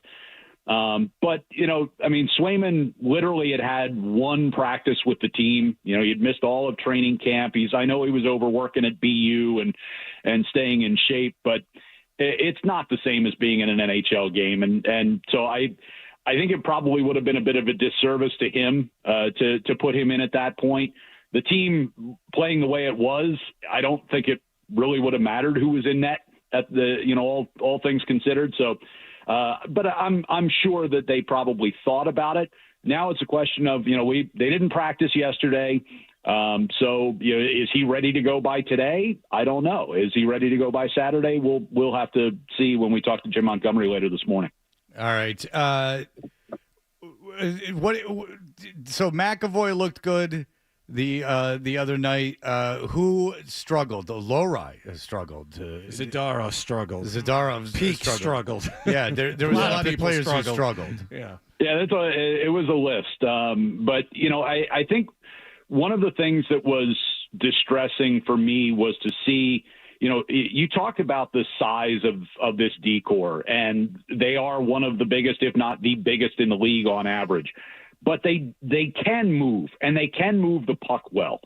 What I saw on Tuesday night a lot was, I think this was part of just the relentless pressure and forecheck that you get when you play the Florida Panthers, is when the defensemen were trying to move the puck out of the zone, it didn't look like there was really any plan. It was just, let's get it out. And a lot of times the first pass out of the zone was a turnover, and they're right back on top of you. And that's just, you can't do it that way. You're not going to be successful doing that. So I think, again, I think as we progress here over the next game, 2 games, 3 games, hopefully we see that get cleaned up a lot, because I think that was part of the problem. Jim Montgomery talks about, and he brought this up a number of times during training camp. He thought that last year, even as good a record as they had, they spent too much time in their defensive zone, not enough time attacking. And that's part of what he's trying to instill in this team with some of the new faces that have been brought in there. They believe that they've got guys who can do a better job of possessing the puck. The defense will do a better job of getting that puck up to the forwards and getting things moving into the offensive zone. They were back on their heels all night on Tuesday, and a lot of it just started from the defensive end, that they weren't able to get cleanly out of their zone and get things moving up ice. So that's something I guess I need to do a better job watching out for. Normally I rely on guys like you or Beers or Jaffe to break down the breakout and how that's working. I know it's been a topic on this team in the past, going back to the pre-Montgomery days about, a more explosive breakout and getting quickly through the neutral zone. Is there something that you think they can identify quickly and fix that? Because without that, where the play actually starts in your own end, you're going to be playing back on your heels the whole night. Yeah, and I think part of it too is, again, it's just Florida's style. I mean, we see that, we saw it throughout the course of the playoffs, and it's why they're so successful. They're really good at it. And they've got a lot of guys who have speed, who can just, stay in your face, because if the puck does get by them, they're quick enough to get back. And so that's just the way that they attack the game. I don't know, honestly, like, how do you fix it? I think you just, they'll get better. They just will. I think, when you're talking about guys, like Zadorov in particular, he's new to the team, new to the system. It's been a little bit of a work in progress for him in the preseason. He's better than what we have seen, in the limited sample size so far. He's going to be better, and he's going to be a big part of this team's defense. Mason Lohrei, again, young guy, played, 41 games last year and got some in the playoffs as well. Yep. But he's just still growing into his game, and he's going to be really good. It was a bumpy one for him the other night. Those guys are going to be better, and hopefully they're going to be better right away tonight. You know what I say when Lohrei struggles? It's just Lohrei. Gotta take it easy, Fred. Yeah, Ryan, you know what time it is. You can use that, by the way. You can use that. Feel free if he scores. Take it easy, Mason. No. You can't use that. You know what Ryan would go, and there, Lohrei. Oh, yeah, traffic. Lohrei, that's a goal. You know what, Bob? Lohrei. Well, take it easy. Well, if he gets really hot and it's also a warm night, there may be some moisture causing like some mist on the ice. And if there's a hat trick, you'll have a bunch of fog hats down there. All right, Ryan Johnston. I'm thinking Bob Beers would probably start singing along with me. I don't, Bob has a wonderful sense of humor. Foghat wrote the song that Fred was referencing. So yeah. And the hats go on the ice when there's a hat trick. First thing I think of when I think of there's Bob fog is tolerance. oftentimes when the temperature outside doesn't mesh well with the ice temperature. Ryan? All right, Ryan, thank you so much for your time, sir. Enjoy your first home game as the full-time play-by-play voice of he's gone. Boston Bruins, and you can hear that. You were breaking up, Hardy. I couldn't hear you. Let me repeat I'm not sure what you were saying if there. If Lohrei has a particularly Brian, good offensive thank you night. so much for the time. Well, we look forward to hearing it tonight. 7 o'clock is when this whole affair begins. That means pregame at 6:30. Thank you, Ryan. Thanks, guys. All right, have a good time. We'll be back in just a moment. Here are the headlines. Sports Up.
We're back. Hunter and Hardy. 98.5 The Sports Zone.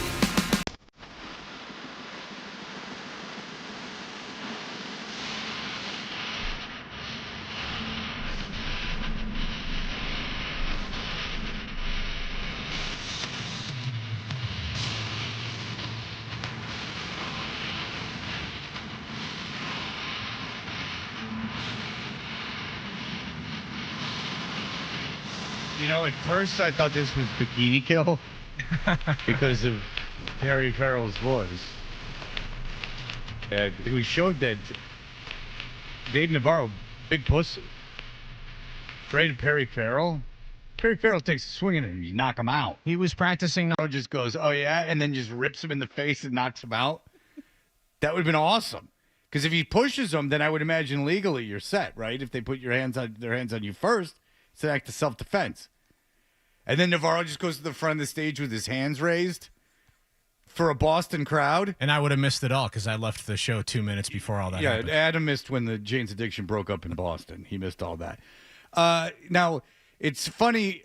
My kids have talked about Hardy before, and if their mother's driving them, much to her, she doesn't like that. But she's like, I don't want to hear this a-hole's voice. Get him off. But in all seriousness, they'll listen. My son's in the car for a long time. So they do hear Hardy, and I'm like, well, what am I? And this isn't the part of the bit. And they're like, oh, well, you're not like that. Like, you're not like a dad. Like, you're not like a dad. Hardy's like a dad. And you told us a story off air that I'll have you tell it. But it was yesterday, and I think it illustrates this point very, very well. And it wasn't in the context of... Oh, yeah, this wasn't a bit. This is Hardy, like, I think I did something. Yeah. I need advice, basically. I felt really bad, and we were talking as friends, right? This had nothing to do with the show.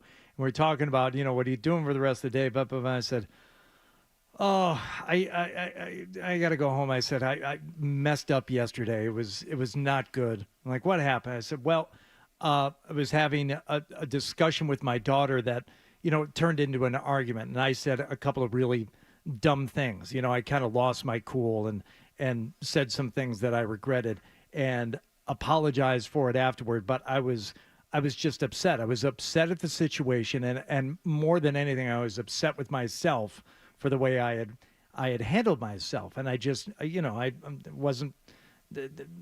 didn't handle it properly. But as we've all been there, like you're in your home and everybody's home.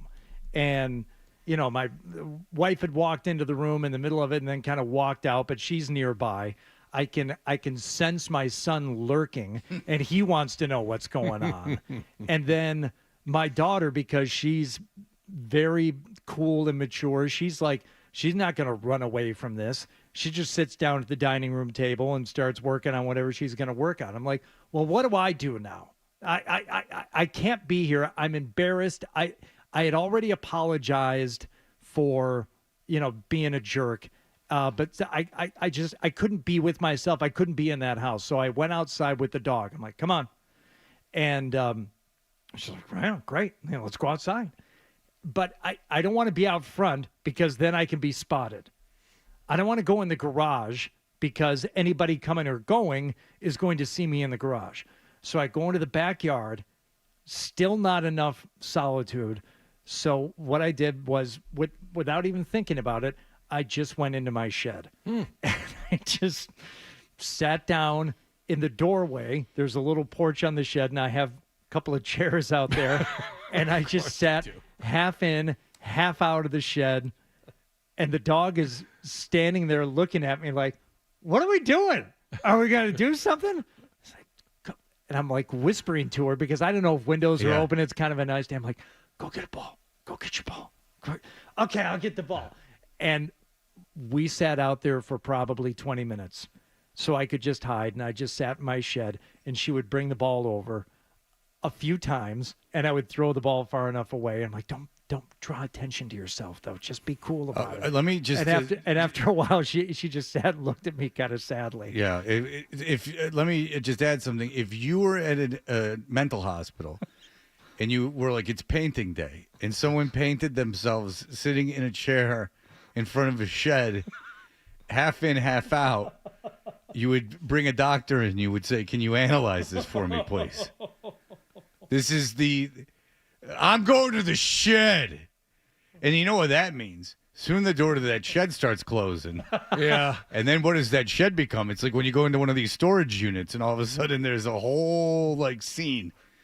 There's like ways to put yourself to pick yourself up, and there's swings and stuff. I mean, Well, it that's becomes a masturbatory playground. That's the best case scenario. I mean, it could have gone the other way. It's like, I'm just testing the generator. Don't open the windows. I don't want it to be too loud for the neighbors. Oh, you can't have a generator inside there, can you? Oh, sure you can, because you open up the windows and you ventilate. It's fine. Okay, but all right, but you have gas in the shed. What's in the shed? What's not in the shed? Shed is for storage. The garage is for parking. Garage is for parking and actually, no, I take that back.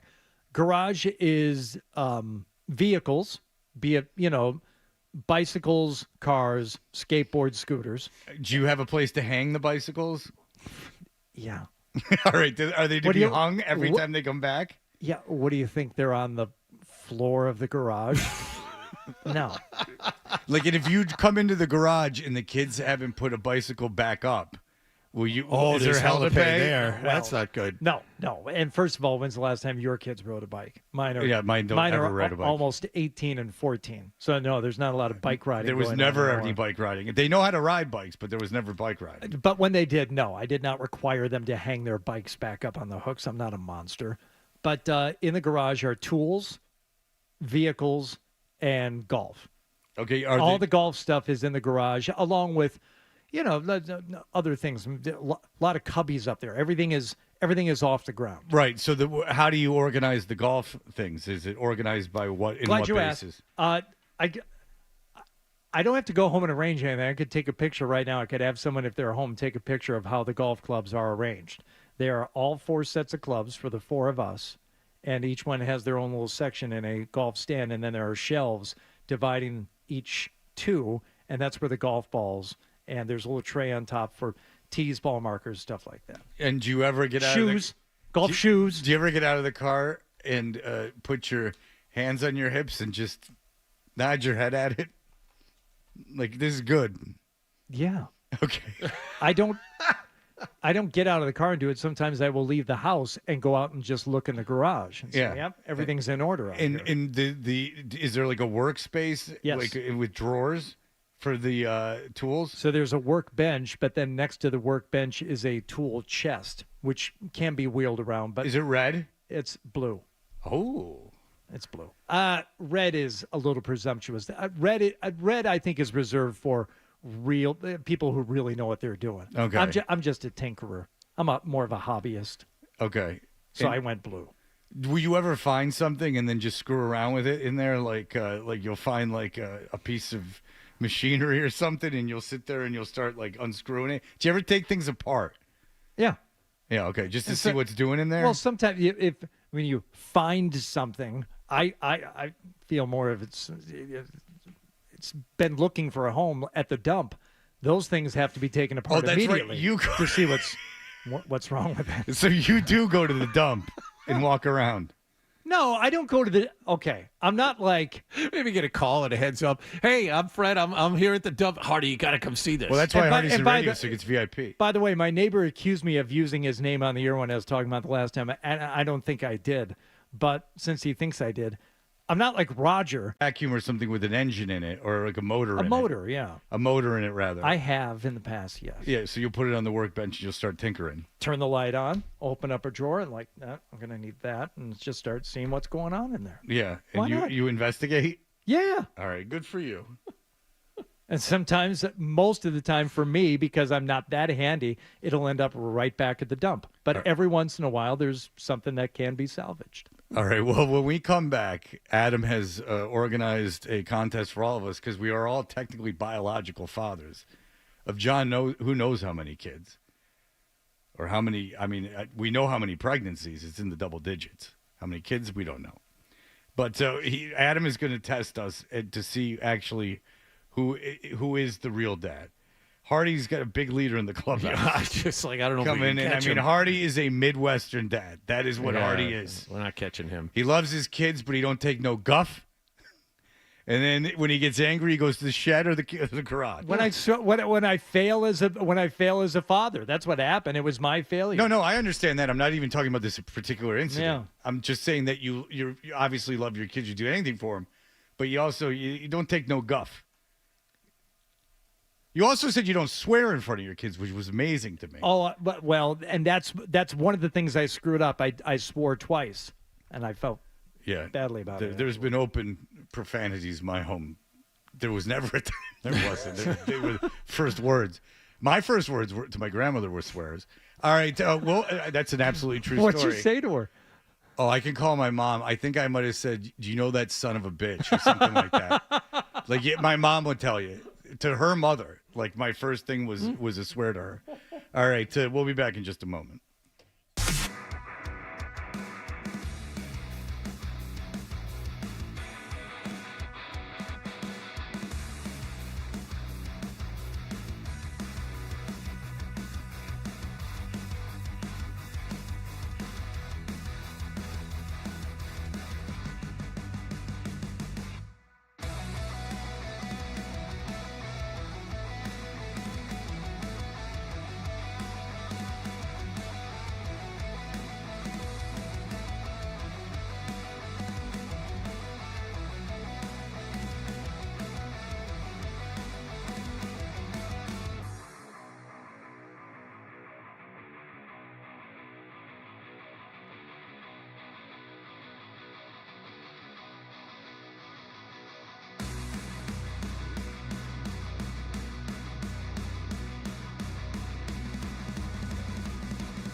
Home opener, Ryan Johnston and Bob Beers have the pregame at 6:30 and the face-off at 7 here on 98.5 The Sports Hub. And the Boston Globe is reporting that the Red Sox have let 6 staff members go after a .500 season. They include first base coach Andy Fox and bullpen coach Kevin Walker. Sports Hub headlines are brought to you by East Coast Metal Roofing, the official roofing partner of the Boston Celtics. Mention 98.5 The Sports Hub and get 10% off your new roof. Visit eastcoastmetalroofing.com. I'm John Wallach at Boston's Home for Sports, 98.5 The Sports Hub. Your next update at 8:30. Boston, the greatest sports town in America. We have a farm. I have about 200 pigs here. We get to spill beers on each other without worrying about spilling beers on people. Boston's Home for Sports, 98.5 The Sports Hub. Toucher and Hardy. Such an fantastic explosion. 98.5 The Sports Hub. And you can win. You haven't much to lose.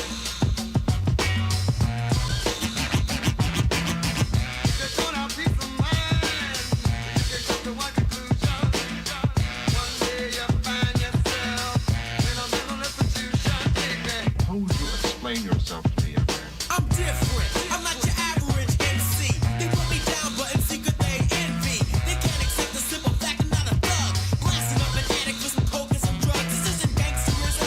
I prefer to be smart. I don't follow crowds or act straight from the heart. Hey, we're Toucher and Hardy, brought to you by FanDuel Sportsbook. Make every moment more with FanDuel. You can watch us on YouTube.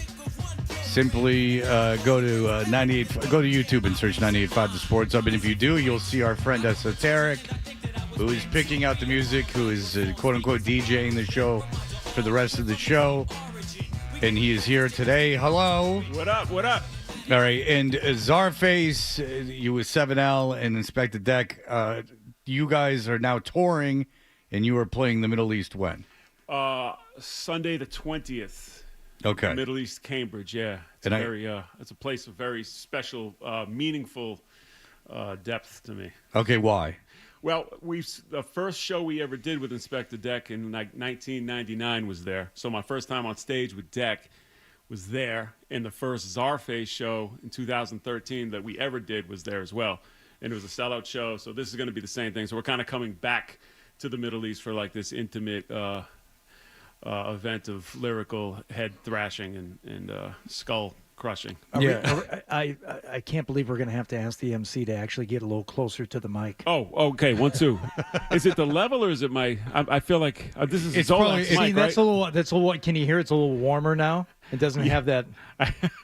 So should we talk about it again? So it's this our face Middle East. Yeah. How did you guys get this going? So it's Sunday, October 20th. This is the 20th of this month. That Sunday. Yes. And I told you I was going to go, and you didn't believe me. Yeah. Well, now I think we're up to the point where you're hosting it, right? Was that what we discussed? Wow, Fred, that was really nice of you. Yeah, I'm sure that the crowd would love it. They'll know exactly who I am. I'd be like, ladies and gentlemen, I know this is a smaller venue than they would normally play, and that it's sold out. But allow me to tell you about these kids that are up here today. There's this group called the Wu-Tang Clan. How do you alleviate the confusion when you have someone come out to MC, but there are a bunch of MCs? I mean, you would have to. Do you call them a host? Wow. Yeah. I'd be the toaster. There's the master of ceremonies, and then there's the moving the crowd. So you got two different MCs. You know what I mean? Moving the And crowd. Fred, if you come out with a flat brim hat, we're good to go. So you stay. That's all I got. You know that, buddy. Yes, sir. You know that's all I got. That's all I got. Yes, I would immediately win the respect of the crowd. They would say, I'd be like, I do sports radio in town, and they would be like, oh, you're the best. Hey, kids, let's talk about this Swayman contract a little bit before we bring these guys out. $8.25 million a year for 8 years. Who here thinks that's an overpayment by the Jacobs? Why don't I just open for you? Hardy makes this sound like magic. Put your hands in the air. I think there's a lot of a crossover between sports enthusiasts and hip-hop fans, especially with us. You know, we made a lot of references to sports figures. So if you got the Venn diagram, I think there's some crossover. Absolutely. And so you, if you don't know this, and you should, because he's put his kids on the albums, Esoteric is a father, a doting father to 2 children. For sure. You have a son and a daughter. Yep. I have a son and a daughter. I think they're around the same age. Yep. My son just turned 16. And my daughter just turned 9. I was about to turn 10. I'm sorry. Okay, so your daughter's a little bit younger than mine, but our sons are the same age. All right, so Esoteric notorious in the Boston area for not his cruelty to dogs is what the thing is. Wow.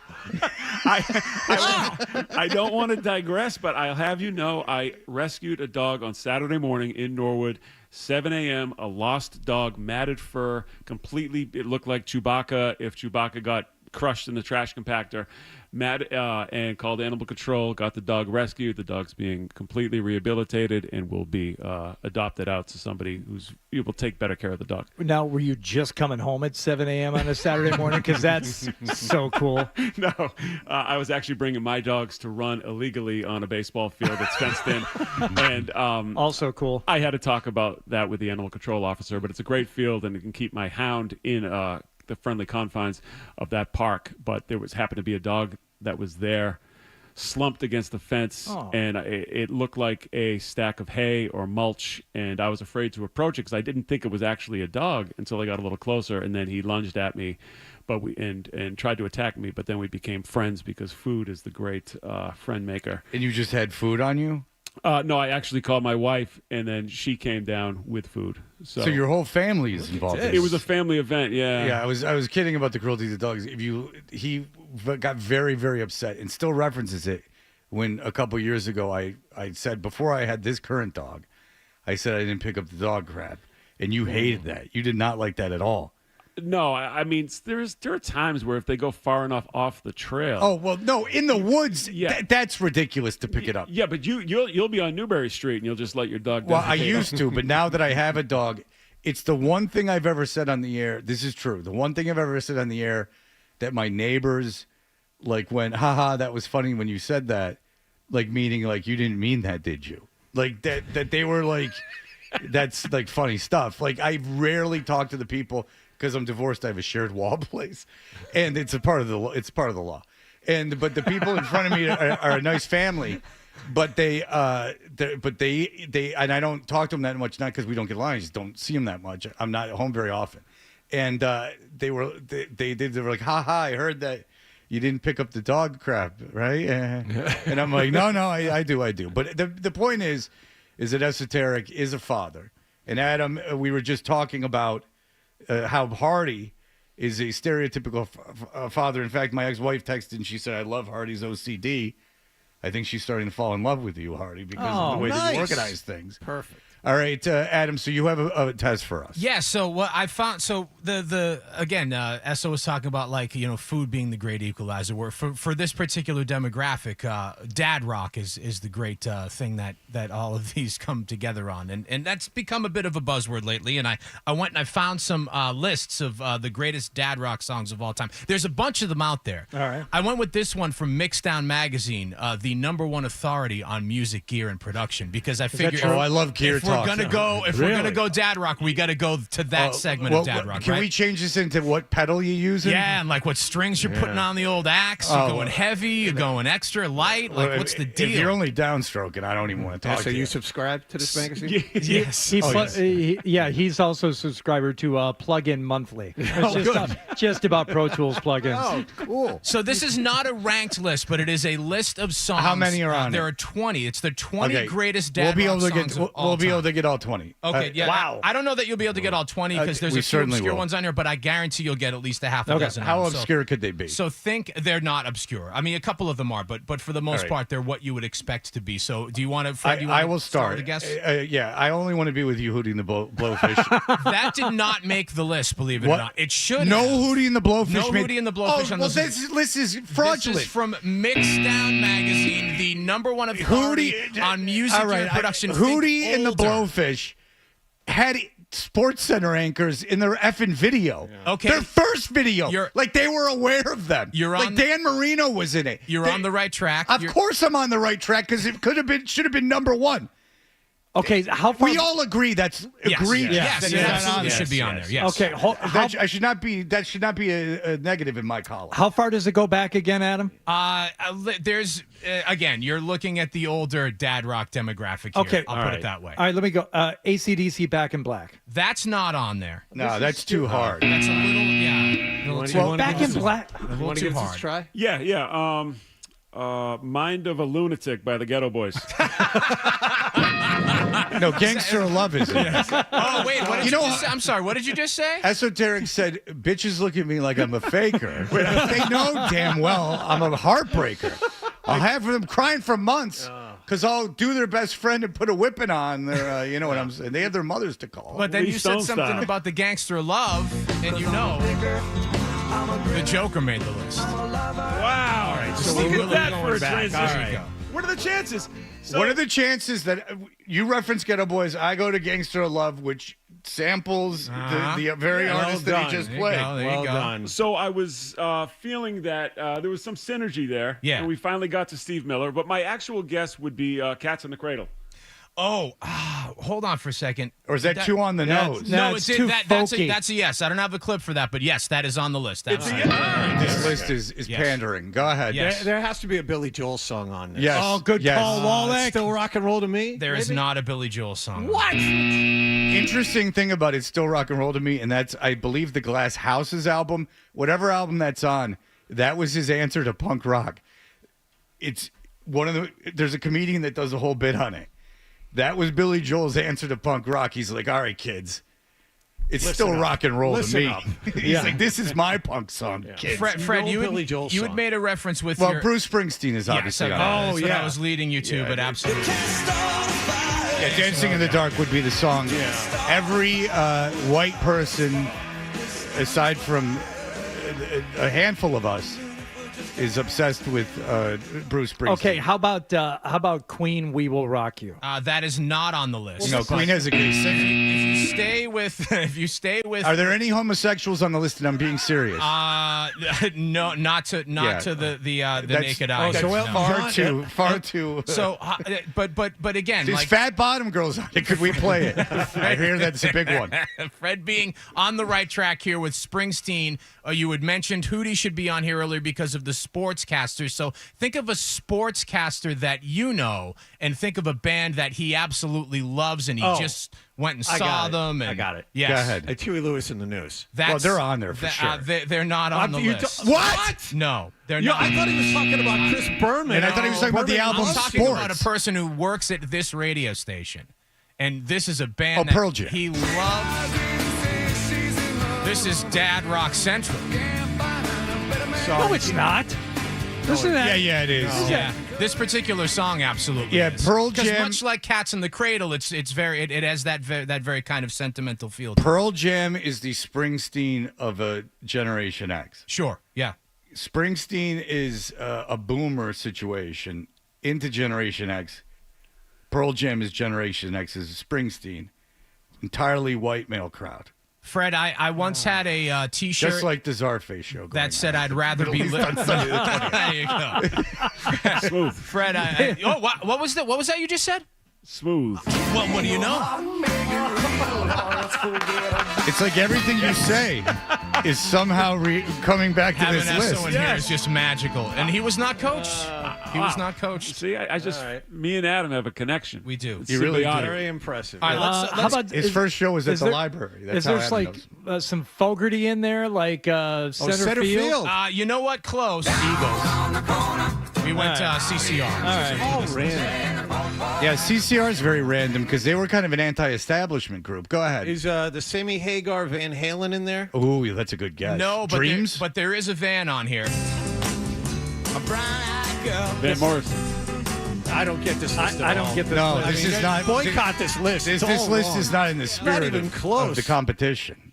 Well, there's one more song on here I think we should get to that is maybe like the quintessential dad rock Give us song on all right. the Give list. us some hints. All right, so this is a song that was originally released by this artist in the 1970s. So this is a song that dads would have heard when they were kids themselves, and then was kind of given a rebirth in the 90s. Walk This Way, Aerosmith. That no, but good. I mean, that's not outside the realm. But it was given an acoustic rebirth in the 90s, so that now the dads could share this song with their kids via the MTV Unplugged series. Oh, it's Jesus! It's right on the tip of my tongue. Man What who the hell? sold I the can't world. think of Yeah, it. it can't be and Bowie. it's actually the quintessential way to talk about dad rock because it takes an original song that was decent and neuters it Eric completely. Clapton, Layla. Bam.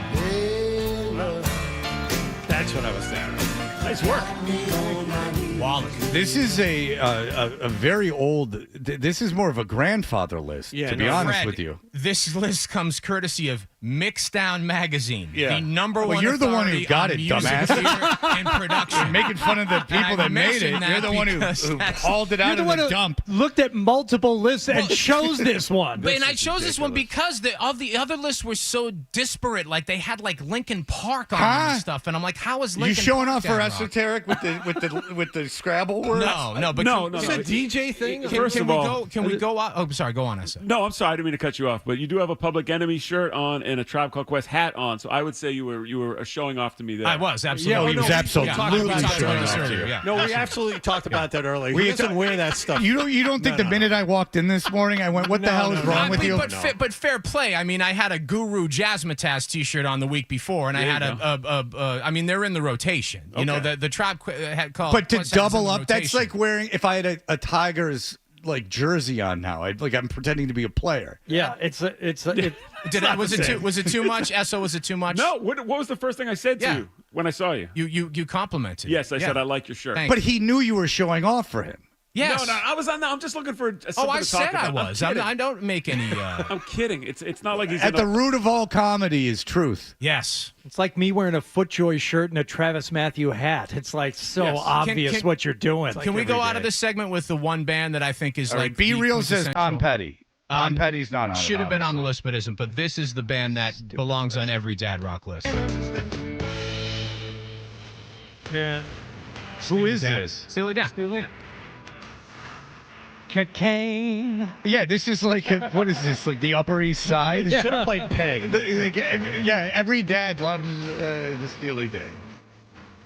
I loved Steely Dan before I was a dad. Is Asia by Steely Dan the most sampled record in hip hop?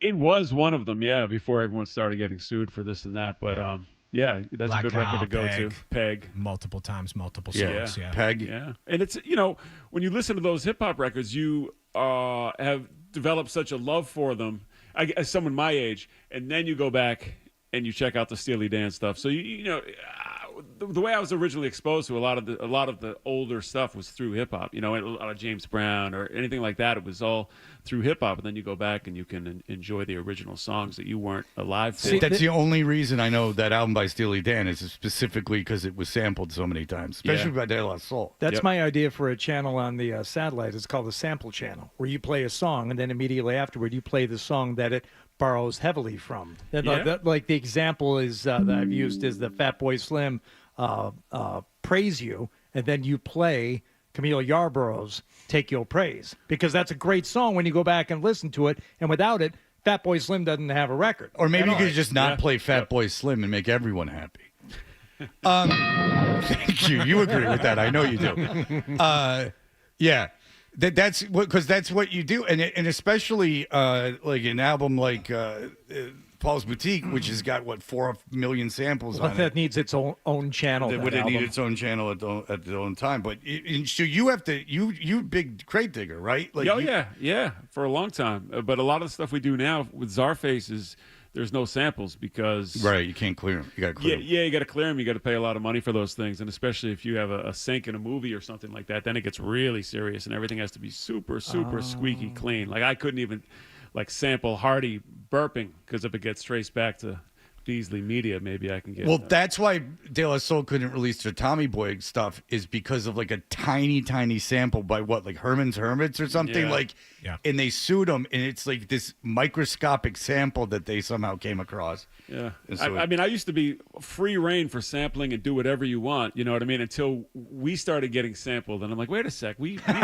some money for that. Well, it's also a tip of the cap to you. Yeah, all I was right, just gonna say, so it's all love. Esoteric will be here for the rest of the morning. He is playing Czarface. His group is playing the 20th at the Middle East. It's a return to where it all began. We'll be back with our friend Dave Richard, who's been on the show since almost it began. FanDuel here first. You're listening to Touch Your...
show for you. Toucher and Hardy, the Sports Hub. My simple daddy, don't you know that things go in cycles?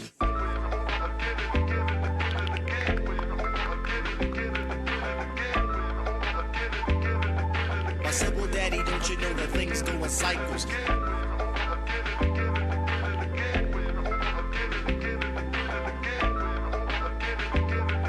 My simple daddy, don't you know that things go in cycles? No, I was living by the river, but I came upstream. I let off steam, and now I'm by another one. I came up out of the valley, no words for the wear, but with less to spend. Brought along a friend, I can always use another one. Then so on and so on, the water flows a lyrical lilt. I don't know who this is. Yeah, this is Raw Produce. Raw Produce, they're from around here. They're from Mass. This came out. He still doesn't know. Look at him. I know, I never heard of Raw Produce. Yeah, friends of ours. This was probably recorded in the late 90s, early 2000s. Friend of mine or friend of ours? Friend. I need headphones to hear you, so I'm just... Adam is hogging the headphones. I mean, what's going on here? It's like a mafia thing. It's a Donnie Brasco thing. Is it friend of mine or friend of ours? Oh, right. Okay, yeah. I like it. Yeah, it's dope. This is Cadence, the rapper, and Pitch is the producer. All right.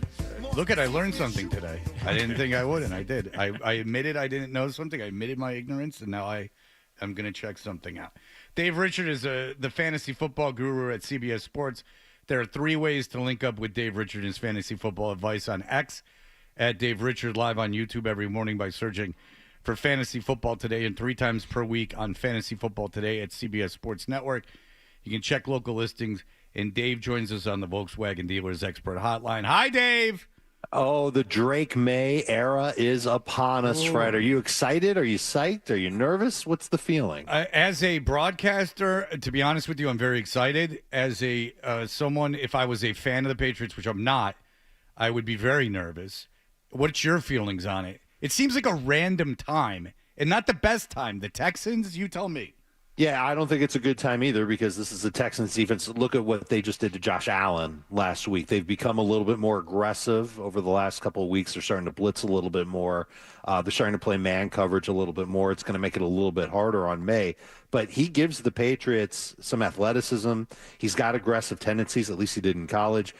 They could use that after Jacoby Brissett was in there. Brissett ranked toward the bottom, Fred, in deep pass rate, completion rate, and touchdown rate. So I don't know if it can get really worse with Drake May. I'm a little nervous about the offensive line. I wish that was in better shape. But I why not? It's a home game. Do it now before they go to England and take on Jacksonville next week. Let them get some reps in, and let's see what the future looks like. It's funny, you jogged my memory. I believe I heard that when they played Caleb Williams, they blitzed him 50% of the time. That I can double check that, but that sounds about right. Yeah, I think I did hear that. I might have heard that this morning. But they yeah, so May's going to get killed. See, as a Patriots fan, if I was a Patriots fan, I don't want to pretend, I would be nervous that this would screw up his footwork. That I am a Patriots fan, and I'm worried about all that stuff. Yeah. So, I'm worried that it would screw up his footwork. I'm worried that it would get him back into bad habits, which he was as advertised as having when he came out in the draft. What are your thoughts? It was one of the reasons why he wasn't the top quarterback for me. I felt like he was the best anticipatory thrower out of the draft class, better than Caleb Williams, better than Jane Daniels, and certainly he was willing to throw deep, but I think the footwork kind of sent some of his throws off target, and I think when he was rushed, he was at his worst. So we might see some of both of those things against the Texans, and I looked it up for you, Fred. It's close to 50%. According to my metrics, it's 42%. This is me being a nerd. 42% of the time, the Texans blitz the Bears. I would imagine they're going to do something similar on Sunday. All right, so if this is going to be an issue going forward, what is your belief that Drake May or a combination of Alex Van Pelt and Drake May will be able to run an offense that's effective enough to keep him uninjured, or that he'll be able to avoid injury? Because after all, Jacoby Brissett spent a lot of time on the ground getting hit, but it's never knocked out of a game. It's not like he's in traction somewhere. So while we all see the perils of this, what are your thoughts on them just being able to run something out there that doesn't put him in jeopardy all the time, or that he'll be able to withstand some of the abuse that he's almost certainly going to take? Well, I would argue that his feet are going to be in the fire really quickly. I'm just looking at his upcoming schedule because it's the Texans this week, it's Jacksonville next week, and Jacksonville probably has one of the most underrated pass rushes in the league. They're just not getting home as much. And then the Jets after that, and that is a very good pass rush, even with all the injuries and the coaching change that they just had. They're still going to be very feisty on defense. This is a pretty tough 3-week stretch for Drake May, and if he can survive that, things get relatively easier after those 3 games. There's a matchup against Chicago in there, but the Titans, their pass rush, I'm not impressed by. The Rams, their pass rush is okay. The Dolphins, the Colts, and then their bye in week 14. So I wouldn't be so worried about him getting hurt. Of course, coaches and players never really worry about those types of things. But, perfect world, he would have been in there from the start, and his offensive line would have been stronger then. And if he makes mistakes early on in the season, then they're rectified. And by this point in the year, he's probably comfortable. The whole key is making him comfortable. And as long as they can do that eventually, that's going to be what matters most. So I think you just kind of accept it for what it is. The Patriots are going to let him go out there. He's going to make some mistakes. They're not in it to win it this year. I think the record certainly says as much. And hopefully by this time next year, hey, they add some pieces around him. The offensive line is fortified. The offense is something that's second nature to him. And the Patriots offense is going places. And I think that should be the hope for Patriots fans moving forward. All right, Dave, the other big news this week is Robert Saleh being fired by the Jets. Who cares, really? He sucks as a coach. But the thing is, it doesn't do anything to the offense, which is what has been struggling. They're bottom in the NFL, towards the bottom of the NFL in rushing and passing. I'm sure in your metrics it's not good. As someone who's watched all the games, it's not good. And do you think this shakeup, even though the new coach was the defensive coordinator, where do you see the Jets offense going as the season progresses? If they keep it as is, I don't see them getting to a point where they're explosive and so much better than where they are. They've got 2 huge problems from where I sit. Number one is the bigger issue, and it's an issue that the Patriots have. The offensive line isn't doing well, and that's particularly a problem for the Jets, given all the resources that they put into it this offseason. They're not blocking for Breece Hall. They're not creating enough protection for Aaron Rodgers. Rodgers has to get the ball out quicker. There are timing issues, and this is the second thing. There are timing issues between Rodgers and Garrett Wilson that should have been figured out by now. Those two should be on the same page. They should be in lockstep. They rarely are. It took 22 targets, Fred, for Garrett Wilson to get to 101 yards last week against the Vikings. And he scored and he had 13 catches and all that. I think he's a sell-high candidate in fantasy because I don't think he's going to do that well. I don't think he's going to get 22 targets every week. And they need Devontae Adams to go in there and at least do something to keep the safeties from attacking downfield, or not downfield, but like attacking the line of scrimmage, I should say, and having added pressure to Aaron Rodgers when he drops back, or to the run game when they run blitz. So I think that he's an important ad that the Jets should be making. Devontae Adams. Devontae Adams should be added. What would they give up for him? What do you think is fair? Because the second-round pick in the contract is ridiculous. Well, but I think that's what the Raiders want, and the Jets probably realize, you know what? There's no one else really banging down the door of the Raiders for Devontae Adams. The Saints were, but Derek Carr got hurt, and we don't know how long he's going to be out for. So there could be there might not be much competition. If I'm the Jets and I can give a third and have the Raiders eat some of the contract, I'm doing that in a heartbeat because you're making your offense better. You're appeasing the quarterback. And let's face it, the Jets aren't going anywhere without Aaron Rodgers. You might as well keep him happy. I think they kind of did by moving on from Robert Saleh. And just do what you can with the offensive line. Find another lineman. Maybe the Raiders can throw somebody in who could at least give them depth, give them options so that they can get their run game back on track. But I think that they will be a much more competitive offense if they had a weapon like Devontae Adams. All right, Dave, you've given us so much great information that we're running out of time, but quickly, because we have you on for much more than fantasy. You have statistics like the blitz rate in a week 2 game between the Texans and Bears, but just give us some quick thoughts on fantasy this weekend. Okay, so nice tight question. I appreciate that, Fred. I think that the waiver wire was rich for wide receivers. We usually talk about players that you can pick up. I doubt Juju Smith-Schuster is still out there in your leagues, but he would be somebody that I would have made a beeline toward. Even though he doesn't play this week, I know that Juju Smith-Schuster is in line to be the top wide receiver, maybe not the top target, for Kansas City for the rest of the regular season. Some other names that I really like who are out there. Jalen Tolbert, I think he's startable right now as a receiver for the Dallas Cowboys. Christian Watson is still out there in a bunch of leagues. Xavier Leggett, Demario Douglas, and Jalen Polk. Why not? I mean, we'll see what happens with Drake May. Right. Why not? And They're not available in leagues leagues around here, I'll tell you that. Probably not. Probably, well, you never know. They might have been dropped at some point because the offense wasn't so good with Brissett. But if Drake May is aggressive, then certainly a guy with speed like Demario Douglas could take advantage. I do have Douglas on a couple of my benches. Some other running backs that I would keep an eye out for. Jalen Warren with the Steelers. He's on his way back. I don't think it'll be this week. Dare Agumbawale. Good luck spelling that. It starts with an O. But he's somebody who could get around 10 PPR points if you're really in a pickle this week at running back. And, of course, Tank Bigsby, probably already gobbled up in most leagues, but he looks like he's in line to at least compete for the lead running back role in Jacksonville. All right. Well, listen, he's the best in the business, and I am the best interview in the business asking, do you have any fantasy advice? Dave Richard, go to CBS Sports. Check him out on YouTube and on Twitter. Thank you, Dave. We appreciate it. You got it, guys. Good luck in your leagues this week. All right. Appreciate it. There you go.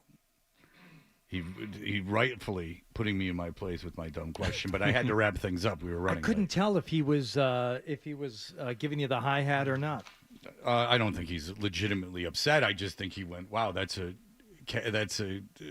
pretty much on brand." Bad question, bad interviewer. So he's making sport of you. Well, I think it's with all accuracy. All right, we will be back in just a moment.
Warrior, Rasta, Godson, God make me dance to the old drum. 2 steps in the jungle. Can't stop, we have to move. Blaze back. All right, again, I don't know who this is. This is Esoteric is DJing. This is Salt. It's a band called Salt from the UK. How old? 2022. Pretty new. But, you know, I was trying dumbass. Brand new. It's not dad rock, but it's something. I want to send a shout out to Jen Nawada. All right, that's a mutual friend of me and Hardy. I'm gonna take this time to shout her out because we got a real connection. Oh, he asked you to do that, huh?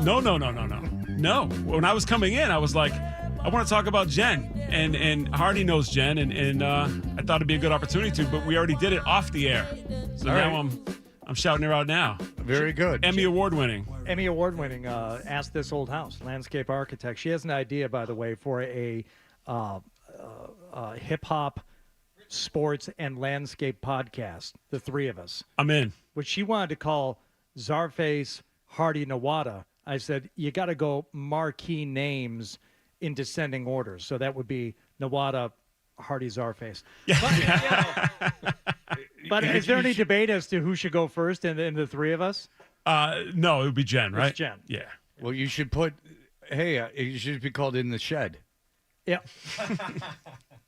Is there anything in hip hop that relates to a shed? I mean, because we can make that work for. Yeah, well, I mean, there's a vocal booth, and some people record in sheds, so you have that type of. We would need her to kind of soundproof a booth to start the podcast, and I think she'd be the perfect person to do that. This is gonna work. Or it could be hanging in the garage, and it could be you guys just doing a project where you would literally hang things in the garage, or it could just be you killing yourself. We'd be in the house, this old house. Get it?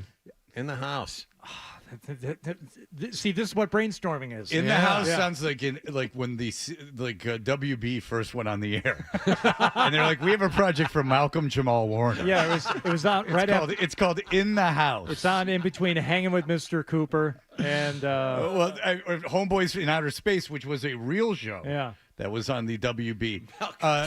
B Real had a good, not B Real for our old friend B Real. He had a good suggestion, and it's for Esoteric. Have you ever thought, because of sampling rules, forming a live band a la The Roots to perform with you? Because we know a trombone player. This would actually work. Oh, yeah. 1, 2, and a 1, 2, and yeah, Adam. Oh, trombone sure is the worst. All right, so our friend Adam plays the trombone in a quartet, right? Quartet trio. A quintet. There's 5 of us. Oh, they added another guy. That's right. They found another guy. Yeah, he was in the fiction section A's at the library. They're called Dewey Decimal. I think that's too easy for you to freestyle off of because that actually had a beat. Let's say we always ask you to do. Yeah, could you give us something over this? Yes, that's like Kendrick Lamar. That's what's the Kendrick Lamar song? There's a few. That's like almost like that. All right, really test your skills. Where do you side on the on the Kendrick Lamar Drake battle? I'm all about Drake May at this time. Yes, well done. Are you going to reference him in Drake May? If he performs well this season, will you name check him in the song? Yeah, I would say something like, Kendrick won't, but Drake may. I don't know. Hey! That's the cipher. That's why he's the man. He's our Jermaine Wiggins. Just coming up with stuff hold off on. the He's top got of a his way head. to go before he's Wiggy. Yeah. You gotta. If you don't know, Wiggins and Hardy were doing a show once, and they were playing, oddly enough, a Wu-Tang bed, and Wiggins started just going, like he was going to freestyle. Oh, you know what? I've heard that. Yeah, and then Hardy just kept waiting for him to do something. And then he starts doing like freestyling. He's like, okay, he's like, get the money. Dollar bill, y'all. Like that, that's not the yours. original song. And then he starts not rhyming, like just phrases that don't rhyme. It's actually quite fascinating. But there you go. We just found out that how we could check Drake May with Drake And who knows what's going to come out about him now that this whole Diddy thing. Is everyone worried about the Diddy thing, Esoteric?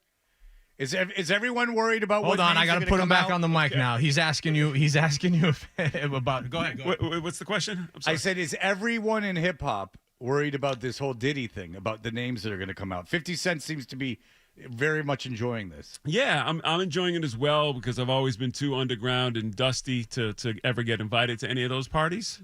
So since Diddy came out, we were always kind of trashing him, you know what I mean? Because we were kind of going the other way. Sure. And now we get the last laugh. you know? Diddy, all rappers that I actually admire tend to diss Puffy a little bit. Or Diddy. Yeah. I mean, our backpacks were on very tight back in the 90s and the early 2000s. And Backpack. you know, and well, I Kanye started that way. He was considered that way. Oh, well, yeah. Hey, listen, I can't talk about Kanye, but I mean, he was back. He even references it. He makes fun of that he was called backpack rap. Yeah. Oh, yeah. No, I know. I understand. Yeah, definitely. I know people that have gone to those parties and verified some of those things, but I'm not a. No, I'm not going to ask you who. I'm NDA'd up.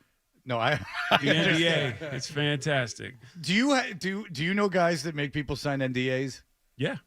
So that's just a common thing with famous people now? I don't know if it's common, but I've seen that happen. And I heard about a very famous ex-quarterback at a club in Miami going up to a woman that one of you might know as well, and approaching this woman with an NDA. Oh, is he on the air next? No, it's no. The guy who told me the woman. It's a woman. It was a Zolek. Yeah, Zolek was like, sign this NDA with crayon. Yeah, he did spend a year in Miami. Yeah, this was more recently that the quarterback went up to the woman and said, a guy went up to the woman and said, so and so's in VIP. Would you like to join him? And she's like, yeah, absolutely, I would love to join him. And they're like, okay, sign this. And then she's like, what is this? And she's like, it's an NDA. And you know what she did? She signed it. She's like, hell yeah, I want to go to VIP and hang out with Tom Brady, and who knows what happens. By the way, if Zolak ever approaches you with an NDA, just sign it because he's going to tell everybody anyway. Yeah. He will be the one that leaks all the Yeah, information. if you want information out, definitely tell that to Scott Zolak. Go ahead, sign this. I'm going to tell him. I'm going to just talk about it. All right. What? Yeah, all right. exactly. And then the next day, he's like, you know who signed an NDA? Why so? Oh, because we did this, and this. Yeah, it was real bad what we did, but she can't talk about it. Who? Well, here's her number. She's known as anonymous source. Yeah, I'm just kidding. How you doing?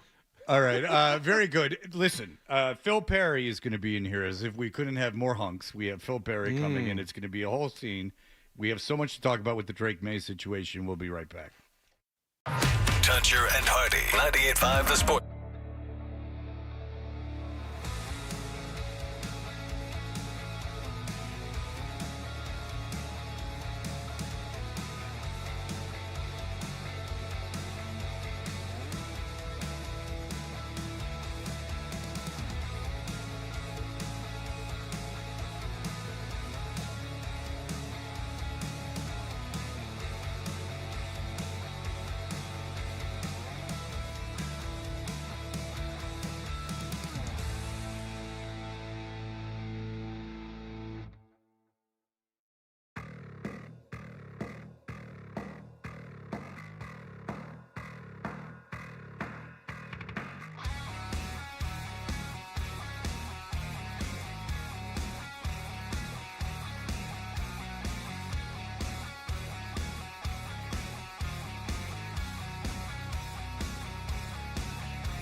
Practice yesterday thanks to a new foot injury. Kyle Duggar was absent as well. Meanwhile, Houston had to place wide receiver Nico Collins on injured reserve with a hamstring problem.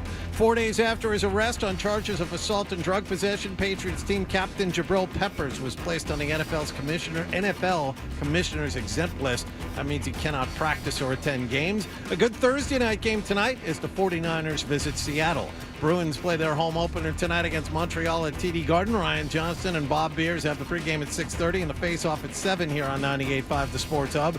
And the Red Sox have reportedly made some moves with Alex Cora's coaching staff following a .500 season.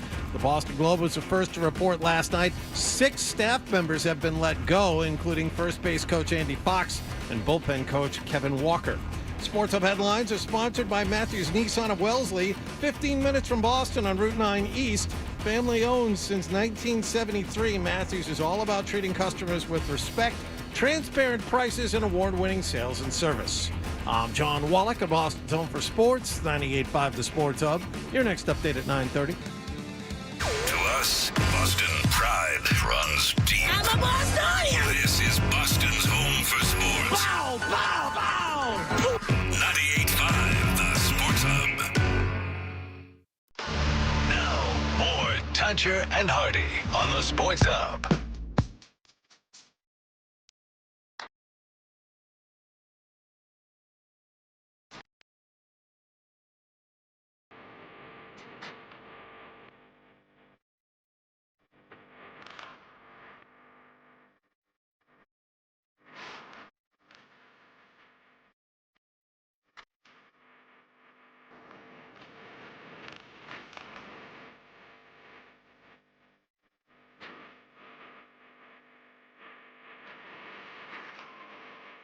Why do I know this song? Just played it a couple of days ago. This isn't an Esoteric song. No, I know it's not. Yeah. Well, Esoteric isn't playing his own songs. Esoteric is here. I'm too humble for that. Yes, yeah, you are. This is the Viagra Boys. Okay, the Viagra Boys. And they're from? Sweden. And by way of states, I think. I know that the singer is, anyway. They had to go to Sweden? I don't know. The band might be from Sweden proper. Okay. But it's the Viagra Boys, not to be confused with the Cialis 7. What do you prefer?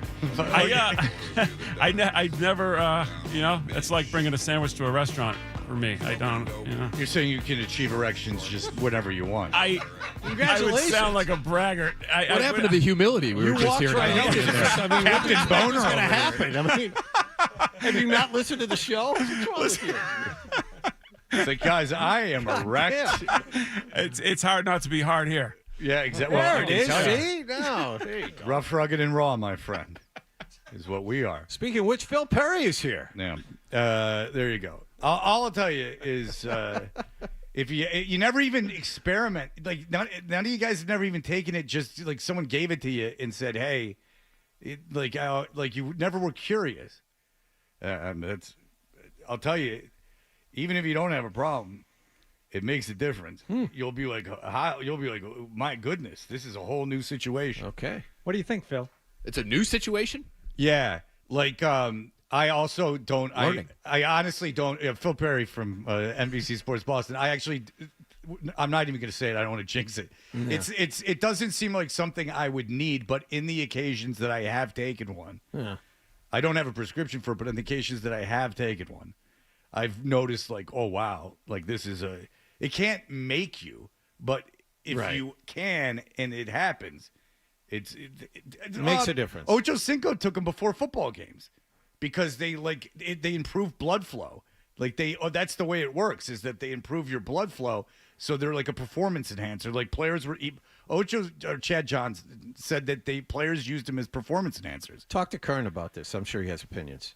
That's incredible to me because a lot of times those guys also aren't wearing protective gear in that region that it's supposed to be targeting. Well, listen, if that, I think that you would get one anyway if it was going to cause one when you take Viagra Cialis. Like I'm telling you, it doesn't all of a sudden there are ways that because I know from the advertisements, there are ways they can make that happen. But Viagra and Cialis, you have to be aroused naturally. It's just an aid to that. Phil Perry. covers the Patriots for NBC Sports. I learn Boston. something every time I'm in here with you guys. Yeah, he Appreciate joins that. us on the Toucher and Hardy Show, brought to you by FanDuel Sportsbook. Make every moment more with FanDuel, and you can see Esoteric and Phil Perry if you watch us on YouTube, which is available all the time and live if you search the show or the station on YouTube. Phil Perry, enough shenanigans because there is a lot of stuff to talk about, which is great news in a way. But I'll ask you the obvious question. Drake May was announced as the starting quarterback, or it leaked that he was the starting quarterback. I believe that happened. Did that happen Tuesday? Came out Tuesday. Quarterbacks found out Monday. Okay. Why now? So the why now for this specific game, I believe, has to do with the performance of the offense over the course of the first 5 weeks of the season. And you could say that's a bad reason, and you'd have an argument, especially going against this team that they're about to face, which is one of the best in the NFL by many different metrics, especially when it comes to their pass rush. Blitz rate, too. Blitz rate, pressure rate, all of those things where Even the Patriots sacks. the Patriots are deficient. Yeah. This is where the Texans excel. And so I understand people who say this makes no sense. What I would say is, and I believe we talked about this last time I was on the show here, but conversations that I had last week going into the Dolphins game indicated that this was coming imminently. Obviously, it wasn't going to be for the Dolphins. My guess at the time was, because I wasn't told exactly, but my guess at the time was it would be London, or maybe the week after. They wanted to see the Jets again, second time around. Maybe it makes the game planning a little bit easier. And I also believed, I know this for a fact, they wanted the offensive line to settle down a little bit. Ideally, they wanted the line to settle down a little bit before they put Drake May in. And they knew they were without David Andrews, and they knew there had been shuffling in and out of the lineup all season long. They just finished with their 5th starting offensive line combination in 5 games. It might be a 6th, by the way. We could talk about that later if you want. Has the offensive line settled in? I don't would say, think so. No, it hasn't settled in, but I would say if you watch that game, didn't you think they performed a little bit better than they had last week relative to previous weeks? That's like 1 on a scale of 10 as opposed to 0. And it's I felt like there were some decent pockets there for Jacoby Brissett in ways that there really had not been in some other games. Plays, but overall still bad. And again, I would leave it to you to dissect whether or not it's because they were being more effective, or the pass rush wasn't as effective, or they were saying, you know what, let's not kill ourselves. Let's not get after him too much, because him throwing the ball isn't the worst thing in the world. That could be it too. And you're right. I mean, they're going to be bad all year. Yeah. Right? It's never going to be good. And that's why I said, hey, maybe another week, maybe go 2 weeks without David Andrews as your starter, right? The most important player on your offensive line. Maybe give it 2 games before you get Drake May in there. That's why I guessed, and again, on the pregame show with Murray and Gasper, I said my guess would be London. So this feels a little early to me, but really only a little. So that's why I hesitate when people call it a panic move, or they had no plan and they're just rushing him out there. That to me really isn't the case. They were planning on playing him and playing him very soon. Is it 7 days early? Is it 14 days early? Yeah. It might be. But in the grand scheme of things, are you willing to do that in order to keep people in the organization motivated, invested, inspired? That's the thing that makes this decision hard for Mayo, is it is a human locker room. It's a human environment. There are people everywhere, here included, media people here included, that say this is a horrible thing to do. You can't do it. It's really easy to say from afar. When you're in it and you're losing and it's awful, you're looking to make whatever changes you can to improve it. Let me ask you this. Was there is this sticky? You brought it up, but it sounds like they didn't have a plan, like a definitive plan of when they wanted to put him in.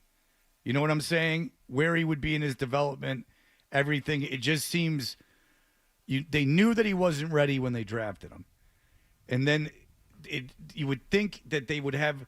Here's what I would think that what Belichick or someone would have done. They're going like, here's the plan, and I don't care what anyone says or this is the plan, and we're sticking to it, and this is what's going to happen because this is what we believe is best. So I think they actually did get close to executing it the way they wanted to. Like I said, so before the Dolphins game, what I was told was this is happening, and it's happening relatively soon. And that was the plan before the season, or where he was in his development. It had more to do with where May was than where the team was. Yes. So that to me, I think mattered more. I don't think they anticipated being this bad offensively, quite frankly. Right. So my understanding of the plan was they had a window of time. They had a stretch of multiple games where they had targeted for Drake May to make his first start. And I think we were getting close to that. If we're not in it already. Again, I don't know for sure what exactly the weeks are. But I knew they wanted him to play, and I knew they wanted him to play a significant amount this year because they want to know it's critical for them. They can't get through this year without knowing what they have in Drake May before going into year 2. So I think it's a little bit – I think the plan was – I asked Jerome Mayo yesterday, was the plan expedited? And his first answer to the question – I don't know if you guys heard the press conference. His first answer to the question was, well, I think it's no secret. Everybody knows our offense isn't performing the way we would want it to do. To be performing. And that to me is the honest answer. But because I heard Felger say this the other day, I think it's an excellent point. Why can't you go into next year without having Drake May play this year? You're going to draft another quarterback? You're going to move on from him? You're not going to do anything differently next year if he's progressing in camp and he looks better in practice. If he literally didn't take a meaningful snap all year long, it's not going to change your plan of quarterback next year. I think you just lose time, though. You lose time, and it is – people look at the rookie contracts and say you got 4 or 5 years. The reality with these quarterbacks, if they're good, you got to extend them after 3. Yeah. That's fine, and that's fine. So now you're down to 2. Okay, but that's different from knowing what we have. Well, you won't know exactly what any of these young quarterbacks are until year 3 or 4 anyway, right? Yeah, but so you don't need – You have an idea. You have a better idea of what you need to build around him. You have a better idea of how he's impacting other players on the team, a better idea of who he connects with, who he doesn't, if there are other guys, for instance, that you're trying to extend or not. I think it's important for me personally. I think it actually could be interesting if he's pretty good by the end of the year, if you're able to entice anybody to come play here, which you haven't been able to do for the last 2 years. That's a different argument. That one I would be more in line with. Well, that way you have an idea of what he is, and the rest of the league does too. And there is some value in that, I would argue. Unless he stinks. The other thing is it's just really hard. Again, I come back to this human element of it. If you're in Hardy, you've been in that building before. You know how it can feel when things are going bad. It's really easy for, again, I've seen Dan Orlovsky, I've seen Mina Kimes, I've seen other national analysts, and these are really smart people. They're great at what they do. It's very easy from afar to say, oh, this is the worst thing they could ever do. The situation's horrible, which we all would acknowledge. I'm not saying it's a good situation to put him in. It's a bad offensive line. It's a bad group of receivers. You're not even really sure what you have a play caller. Those are really kind of the 3 pillars that you're looking for if you're trying to raise and develop a young quarterback, right? We don't know what they have in any of those areas, and yet I still think this is the right thing to do because they've tried every other lever and button to make things a little bit better over the course of the first 5 weeks. We've seen different receivers in the starting lineup, out of the starting lineup. Tyquan Thornton's on the back of a milk carton now. He was starting at the start of the year. They've used all sorts of different offensive line combinations. The one lever they have left to pull is the number 3 overall pick who's just sitting there completely healthy, practicing well, looking good. Everybody knows he's a pretty good player in terms of what he's been able to show them to this point. We'll see what it looks like in the regular season, but they know he's got potential. They know he's the number 3 overall pick, and he's just sitting there. You have to try to do something to improve the situation when it's been as bad as it's been there. Yeah, the Texans, when they played Caleb Williams, rookie quarterback, they blitzed him 43% of the time, and they sacked him 7 times. But that is a good point. I think he was under pressure on almost 50% of his snaps. I think it was 48% of his snaps. Caleb Williams was under pressure that game. So, yeah, because they played man and just blitzed him. They just blitzed him. This is all stuff that other people have told me. I didn't watch the film. Go ahead. So what ruined Mac Jones, which just happened here? Offensive coordinator, under pressure constantly, turned him from a very good rookie quarterback into a dumpster fire in year 2 and 3. There is certainly a danger that could happen with this kid. I understand you vet him before you draft him. You wonder if he's mentally capable, et cetera, et cetera. Mac Jones looked good his rookie year. You give him a bad offensive coordinator. You give him bad skill players around him, and he went south. There's no doubt there's risk to this. I would never argue that. Major risk. Serious risk.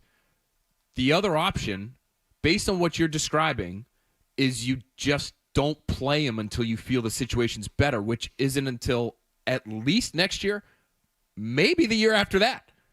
So to me, that's not an option. You do have to play him eventually. And maybe you feel this way now. I don't know how you felt during the draft, and it's fine if you've changed your opinion on it based on what we've seen. But now are you arguing maybe they shouldn't have taken him at all? No. I wanted them. Speaking with myself, I wanted them to take the quarterback. Here's the deal. I'll tell you my opinion to address all the issues you just said. If I was a Patriots fan, I'd be concerned that he's playing too early. What do you mean? Is that the knock on him was bad footwork. We just talked to David Richard. The knock on him, bad footwork. He had a bad offensive coordinator, bad offenses last year at North Carolina. My concern would be now he has a bad whatever offensive coordinator remains to be seen. Guys not familiar with calling plays. A bad offensive line. They don't have any weapons. He's not going to have any time, and people aren't going to get open quickly.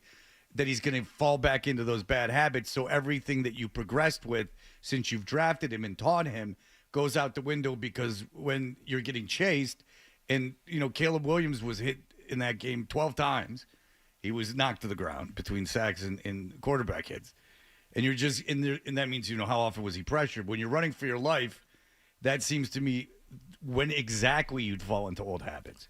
And if that was the knock on him, I think that the later in the season you play him, and the more you ingrain the good habits, and the less he's under cannon fire, that the less he is to fall back into those habits. That would be my concern. Those are all legitimate concerns. I think you're trying to find the happy medium between the things you're talking about while also getting him enough experience so that he can work his way through whatever early lumps he takes as a first-time starter, get through those, get out the other side, and then maybe by the time you get into December and January, then you actually see him play well. I think that's the hope. You have to give him enough time to sort of work his way through some things. But I also think it just comes back to you are operating a team. While his development is the single most important thing that happens within this team and this organization for the next several years, you do owe it to the rest of the franchise. I would say I would start with the players specifically in that locker room, but also there's an entire ecosystem of people that are depending on how this thing goes. And if you're not doing everything you can to improve it, that to me is in some respects a dereliction of duty. This is the last thing you have to do to try to improve the situation, in my opinion. You could look at other things and say you could completely overhaul the offense. You could get more It's too late modern. to do that now. We've talked, more motion at the snap. All this sort of you could try to tweak things here and there, but this is the obvious quote unquote answer that you have left to at least try to see if it'll help things out. It does speak just very briefly to what you said a few minutes ago, though, Phil. For all the people on the outside saying this is the worst thing you can do. You're not in the building. You don't understand what things are like in here right now. And the mood around here and the mood within the locker room and the offices is, oh no, it's time. Which is why it's so much easier if you have a good quarterback already on the roster. Yes, like the Packers, like the Chiefs, or right? a Like all of those backup situations. quarterback, or someone if you needed to make a change at quarterback that you could go to, except for May. Like that's the thing, and that's what I've never understood. You said Tyquan Thornton. Take Tyquan Thornton off the roster. He played one snap. How many wide receivers Carry are four on this quarterbacks. roster? You can afford to All right, lose one. We do have to break, but let's break and come back with more Phil Perry. Stay tuned for more.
Rising and grinding. Start your Got day. your finger on the pulse, Fred. Begin your Seldom day right and never wrong. right here. Is that Toucher or is that Target? I know, looks like a poodle. It's an effing poodle, dumbass. The Sports Hub. Yo, Dev, man, it's that time again. What time is it, Cool G? To get the party gushing with beats bum rushing. I posse MC with rhymes that's crushing. I stage at a mic and my two DJs devastating, devastator, and DJ Michael K. He says Cool G. Is that Cool G rap? That's not. That is Cool G from TDS Mob. Big influence. Shut up and just listen to a rhyme that I built. No fluid was spilled, and when I reach my beat, I got Who's the biggest MC, in your opinion, to come out of Boston? Ed O.G. Ed O.G. Yeah. Not the Guru. Guru is, Guru moved to Brooklyn, but, I mean, Ed O.G. and Guru are probably 1 and 2. You know what I mean? I think Edo holds the crown because he stays in Boston. You know what I'm saying? He's from Boston. He didn't leave Boston. But love Guru. Absolutely love Guru. Gangstar. When you were in like high school, where did you see hip hop? Like in Boston? Where were you? You had to travel. You traveled in like when you were a kid. Oh, definitely. But I mean, as far as like picking up vinyl and tapes, I'd go to Skippy White's or I'd go to Spin City in Nubian Square, which is now, it used to be Spin City. Now I forget. Funky Fresh Records. A lot of places to buy records. Taurus Records on Blue Hill Ave. But if you wanted to see live, probably like the Channel or the Rat or what's that?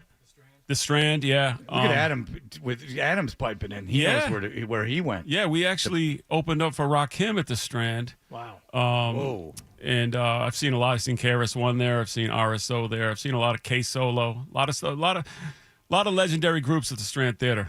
And then, but you would travel to New York. Oh, absolutely. Absolutely. Even as a young man. Even as a young man, early 90s, be out there and sneaking into shows with my man Mad Soul. And, yeah, definitely I felt like we paid a lot of dues. Yeah. There goes my lack of humility again. Well, listen, we already know you got no problem in the erection department. You put me against the wall there. What am I supposed to say? I don't know what to say there. I mean, my in-laws are listening. I don't know what to say. Your in-laws are listening? I don't know. Maybe. Who knows? Oh, they're not. You guys got a pretty wide listenership. If there's a female in there, no. Right. If both parents are living and the woman is, no. No. You feel free to know that the women are not listening. But the humility... Just in time for me to be single. The humility comes with age and experience because Phil Perry, very nice on the mic, but he didn't talk about it very much. Back from his days with Mr. Fred, when he was a lead vocalist. I mean, he wasn't an MC as much as he was a song stylist. So yeah, I think that's a fair description. Yeah, but he didn't talk about it nearly as much as he could. No. So now you're embarrassing me. Phil is a fellow musician. Okay. Yeah, he sounds great. Yeah, thank you. Thank you. You guys could talk shop. Yeah, we'll talk shop later. All right. Probably not the time. Now, you know, you guys wouldn't get it. The percentage of Mr. Fred over everyone's head. original compositions as compared to cover songs. What was it? What percentage of your original songs did you do? Of our original songs. Yeah. How many did we actually play? Yeah. 0. Okay. That would be 0%. So, all right. Yes. Not exactly. Did you have long aligned. hair? No. Okay.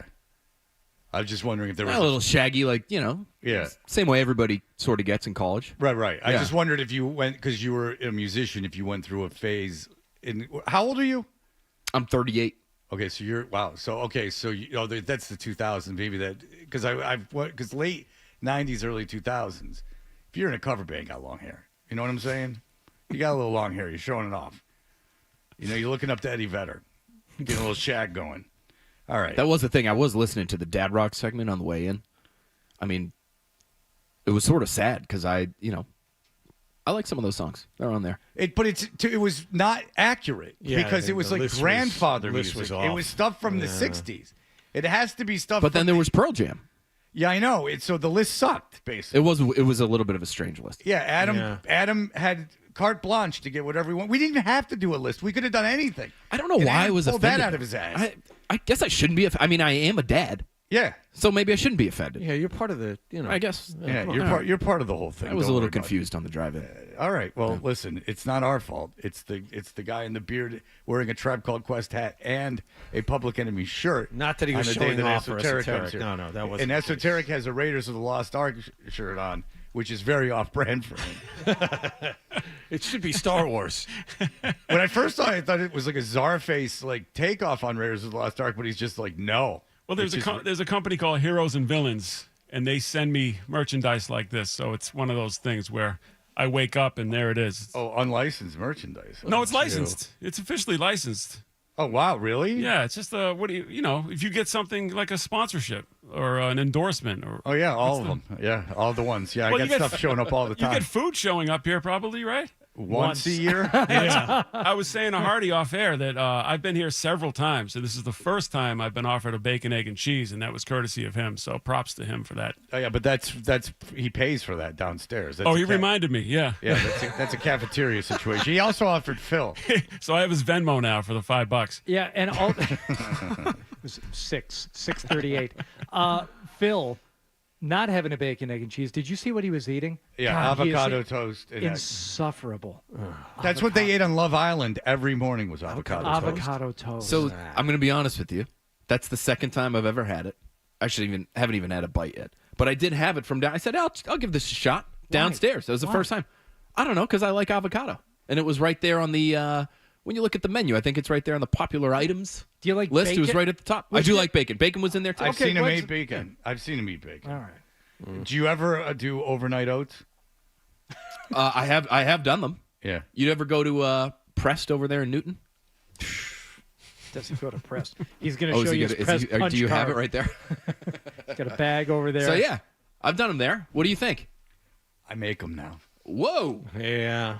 You just walked right into it, Phil. I make them now. It's something that's a very big point of pride with this man. But if you make too much and eat it, you can literally feel your stomach digesting it. Not like even in a bad way. Yeah. There's It's been like a lot eating paste. Feel the paste moving around. There's been a lot of crowing about the bulking of the stool, but no evidence or no talk of it afterward. And this has been going on. You haven't followed my other Instagram page, Fred Stool. Well, it's been going on for 2 weeks. Yeah. You'd think it would leak onto no, you know, No, there's no leak. no pun intended, onto the other Instagram or at least onto the show, but there's been no mention of it. For You're right. several days. When you tease the audience with something like the quality of how dense your stool is, you Yeah. have to follow through with Yes. an update.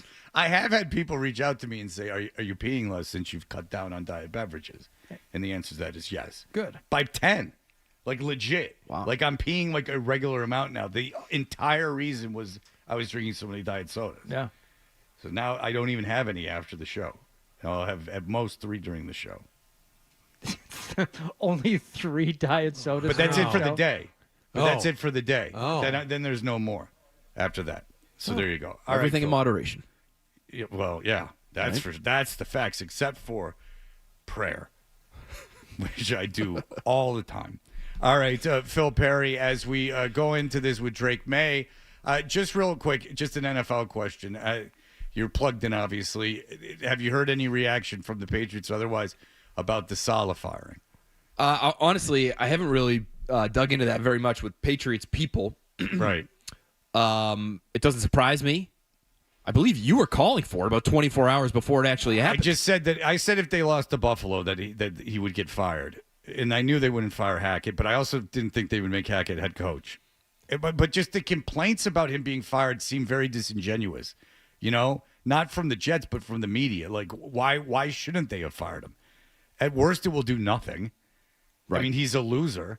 And, I mean, he's a loser. The franchise is a loser franchise with Woody Johnson. Well, and there's urgency, right, to be able to get to where they want to get to. Right. And so if you don't get there this year, it might be over. Right, exactly. And so, like, Saleh, like, not having them is going to cost them something? No. Yeah, I don't If see that. it might not do anything, but it's certainly not going to cost them. Like, the leadership of Saleh isn't going to go, like, all of a sudden they're going to go into some spiral. They're 2-3 now. They played arguably 6 quarters of good football this season. Second half against Tennessee and the 4 quarters against the Patriots.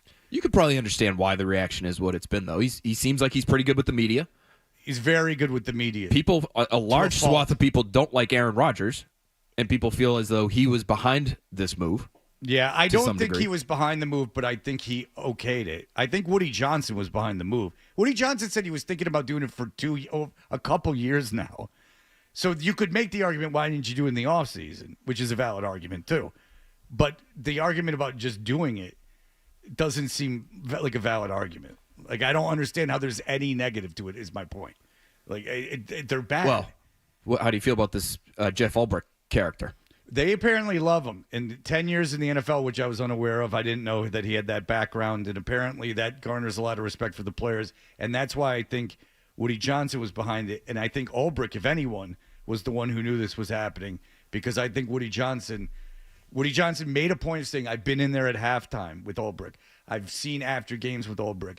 He obviously, through whatever old man inheriting Johnson & Johnson eyes he has, somehow saw that he has a like this kind of relationship with the players, which makes me think Rodgers did sign off on it, but I don't think it was something that Rodgers went to Woody Johnson and said, go fire Saleh, and Johnson went, okay.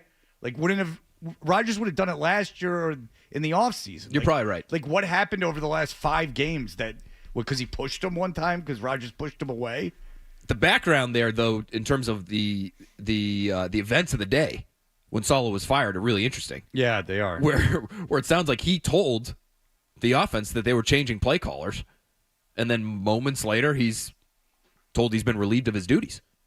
Yeah, it sounds like that all happened in the same day. Like, there was a morning meeting where he was telling Nathaniel Hackett that he was going to change whoever was calling plays on game day, and then later that day he was toast. Yeah, but did you hear the avocado toast? Absolutely, which is got the good kind of fat.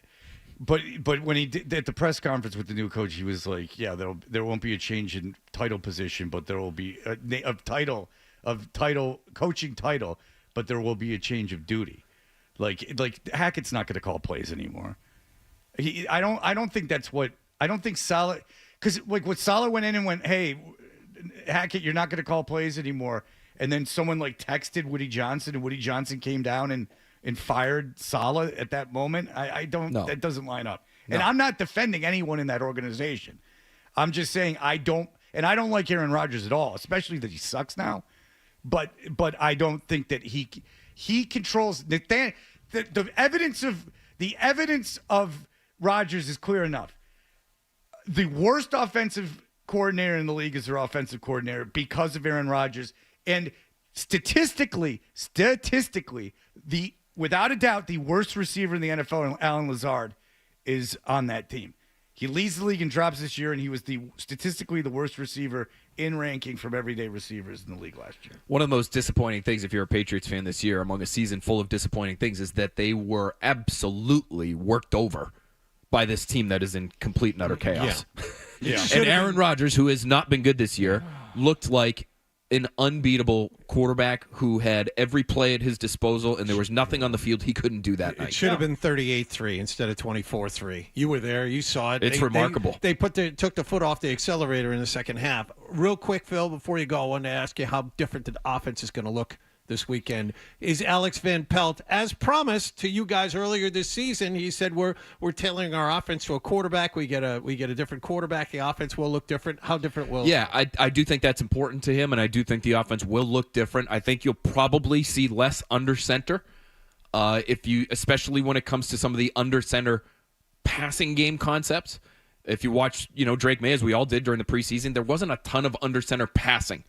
And so that does limit you in terms of, okay, if you want to marry your under center run game with the play action game so you can get these hard play action fakes and draw the people to the line of scrimmage and open up these big windows down the field, that's going to be harder to do if you're less likely to be under center and wanting to throw the football. He has done it. May has done it. I think one of his better throws, I would say one of the 2 or 3 best throws he made this preseason was in Washington, was from under center.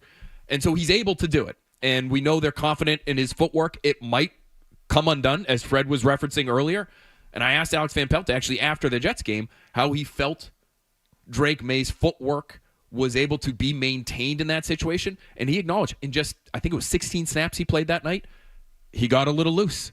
And when the bullets are live, that can happen, and you can revert. And that was the language that he used at the time. And so That's probably going to happen again. See what happens this week. You're going to see more off-script stuff, John. You're going to see more design quarterback run stuff, in my opinion. We saw him run for a touchdown on a design run play in the red zone. That should be a factor. They should be leaning into his legs.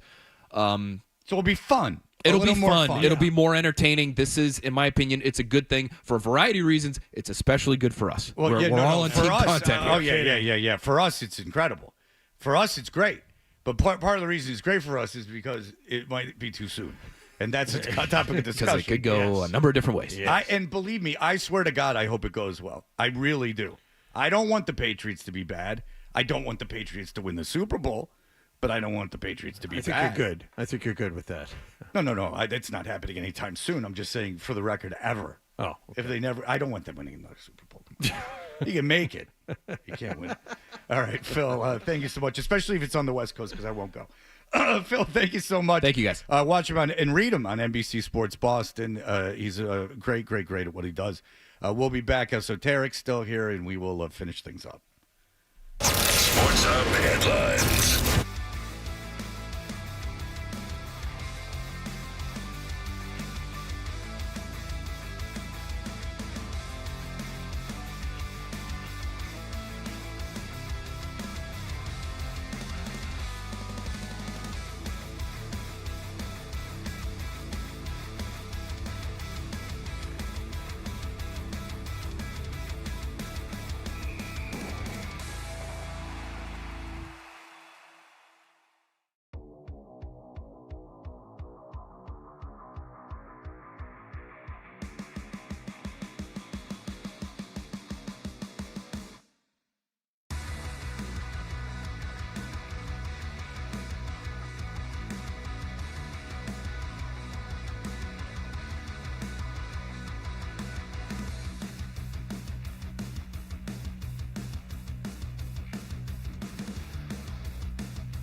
Hey, we're Toucher and Hardy. The Stack is brought to you by D'Angelo Grilled Sandwiches. Sink your teeth into steak royalty. D'Angelo's legendary number 9 grilled sandwich. Tender, juicy sirloin. Onions, peppers, and mushrooms grilled to perfection. Get yours today. Esoteric, our DJ today. Who is this? This is Michael Kiwanuka. Who? Michael Kiwanuka. He's from the UK as well. I hate when the record companies step in and name the guys. It's something. I know his real name's Bob Smith. I wish it was Bob Smith because I didn't want to flub the name on air. That's what my point is. Like, wow, this is hard to market. Yeah, exactly. Yeah, this is hard to market, fellas. Yeah, it's like Nunko. I can't. Giannis's Giannis's last name. I don't know. I prefer Jack Sikma for the center for the Bucks. It's a lot easier to. Nice and slow. Not good in NBA. Baby-faced assassin is what Johnny Most used to call Jack Sigma. You remember? Yeah. Oh, I thought that was Tom Chambers. Ooh, Tommy Chambers, MVP of the 1986 All-Star Game. Unstoppable in NBA Jam, Tom Chambers. Yeah. Unstoppable. Yeah, that dunk. Yep. I really like that song. Oh yeah, yeah. That's going into rotation. That's a good one. Oh, good. I'm glad. I'll tell Michael Kiwanuka what I did today. Yeah, and you're flexing a little bit that you tour internationally too with these UK artists. No, I didn't say I toured with him. I just said that's where he's No, from. but you tour internationally. Oh, absolutely. Yes, and I don't mean to say absolutely. I mean to say every once in a while it's peaks and valleys. So where? All right, keep it humble. That's right. Where are a little humility, please? So you guys are playing on the 20th of this month. Yes. And it is a week from Sunday that makes it. Yep. And you were playing at the Middle East, and it is Czarface, you and 7L and Inspector Deck, and it will be you three up there at where it all began. The first place you ever performed years and years and years ago with Inspector Deck. Yes, indeed. That's at the Middle East in Cambridge. We were talking about touring internationally. It's not the Middle East. It's Right. the Middle East. Right. But I guess everyone listening here would know that. What is the most obscure place you played in terms of a country, not venue? I don't know. Is Helsinki obscure? Sort of, yeah. Yeah, I mean, we've played at Helsinki a bunch. Okay. That's one of the places that I kind of pops into my mind first because the landing process when you're landing there is always a nail-biting situation because every time we've been over there, it's been icy runways. Okay, so you go in the winter when there's like zero sunlight. Yeah, pretty much. People drink on the train. Sure. Yeah. Well, no, that's a big thing because of how dark it is. People just like openly drinking. Yeah, it's a whole situation. It is in Helsinki. All right, because if you want to, I won't get into it now. You can get into it. No. It's not enough time, and it would bore everyone. I've already bored people with this crap. It has nothing to do with you. Your stuff is exciting, not boring. So that's happening. All right, Hardy, what's in the stack? You tell us. About a month and change from now, it's finally going to happen. Apparently, Jake Paul, Mike Tyson. Now, Jake Paul has upped the ante on this a little bit, saying he will pay Mike Tyson an additional $5 million if Tyson can last more than 4 rounds. This is scheduled for an 8-round fight. Again, November 15th. So he's saying, don't knock me out, please, in the first 4 rounds, and I'll pay you. Jake Paul is pretty counterintuitive to the audience. Jake Paul is so convinced he's going to beat Mike Tyson early. He said, if you can make it past 4 rounds with me, I'll give you $5 million. But if you fail, Tyson has to get a tattoo that reads, I love Jake Paul. Which I'm sure he'd have a big problem with. I'm sure that, considering he was the first guy ever to get his face tattooed. Remember when that was shocking? Yes. That was shocking when Mike Tyson came out with the face tattoo. It's still a little shocking because other people we come to know them now as having face tattoos. Mike Tyson did not have a face tattoo, said, I'm going to get one now, all over my face. All right, you want to leave the show with something inspirational? James, go ahead. Hey, Fred, I appreciate you, man. But, oh, my goodness, if I have to listen to you one more time and sit here and say everything you preface with, I don't like the Patriots, but, I just want to say I don't like the Patriots, but, I have to sit here and do my job on them. Like, dude, you don't have to start everything with, you sound like the friend who's like, I don't want to sound like this. I don't want to do this, but, it's like, dude. It's nauseating. Why don't get a job for the Jets if that's really what you want to talk because about all there's day? nothing available. I would leave in 10 seconds. That's the dream. If you know someone, I'll gladly take it. Anything. Okay. So I'll mop the floors over there in Florham Park. Touche. I'd mop the floors for any sports company too, I guess. You know, it's a dream job, huh? You tell me. That would be the dream. Jets 24/7. All right. You know what? All love. But, you know, I haven't listened to you guys in a long time, and I tuned in today, and it felt like I heard you say, I don't love the Patriots. But other than that, you're hooked. Other than that, you're back in. No, I don't listen to your show anymore. You're all in. You're all in. You're back in. I don't know. Do we have the beans on Rich, by the way? What actually happened with all that? The beans? Is that a phrase? What You want me to went spill down? the Like, beans? all of Yes, spill the tea. You want me to spill the tea? Well, I don't like him. Was it as simple as the guy got a better contract, or you just didn't? You guys didn't. That's like what each other? he said. I mean, you can go by Okay. what he said. I mean, that's what Okay. he claims. I'm just reading what I see online. You think it's a better situation? What do you mean? Do you think he's in a better situation now than he was I in have before? no idea what Rich is doing. I have no Then idea. he's in a worse situation, my friend. Thank you. That proves the point. So go ahead and go back to not listening. Listen, you don't listen so much, you call in. All Please, right. Fred, let's break all that down. Let's do that right now. Like, so you never listen, but you call in the first time you listen? I mean, that doesn't make any sense. It's someone who wants to be very involved. And he also has a big problem with the way you've been saying things for a long time, and what you're talking about. Yeah, he said he heard you say that so many times, but then he said he hadn't listened in a long time. So where's his? He's not on trial, Esoteric. Yeah. Don't try the man. Come on. Take off the robe. Put the gavel down. Let him use his own thing. How often does that happen? People come up to you and say, I don't listen to you anymore. I haven't listened to you in a long time. I do get that. I do get. You do? I do. I get messages about, I used to love 7L and Esoteric like before Czarface, and they don't know what Czarface is. So they don't know we kind of had a second act with Czarface. So like, oh man, what are you doing now? You know, and I'm like, I'm still doing it. Still. I'm also coaching soccer for my daughter. Let me ask you something as an artist, because you have a big local network and a lot of friends and people and collaborators and stuff. Yeah. Do you ask people to listen to new stuff that you're working on, and outside of the industry, and this is really the point, do you accept what they say if they don't like it? Because I've had friends in bands for years, and I made the mistake one time. Somebody tell me, it's like, what do you think? And I said, I think the song doesn't have any hooks, and I think the hooks are at the beginning and the choruses suck, and I lost that friend for the rest of my life. Yeah. Hey, what's up, Zo? It's Scotty Zolak. See? He's introducing. Good to see you too. Look at that. What a moment for me. You're blushing. Yeah, like with this complexion, I blush. I going up a flight of stairs. Yeah, you know. But no, you know what? We keep them pretty close to the chest. Everything we do, and then we just put it out in the wild and let people. We don't really ask opinions, because then I'm the type of guy that's like, you don't know what you're talking about. Rick Rubin, who I would ask Rick Rubin. I think we all find insufferable at times. I saw an interview clip with him. He said, what do you have with the audience in mind? He goes, the audience is the last thing. Real art that resonates with people is made for the artist, and that's it. And if people end up liking it, good. That means it's good art. Absolutely. So if I'm recording in my boxers in my basement, that's when the most authentic stuff comes out.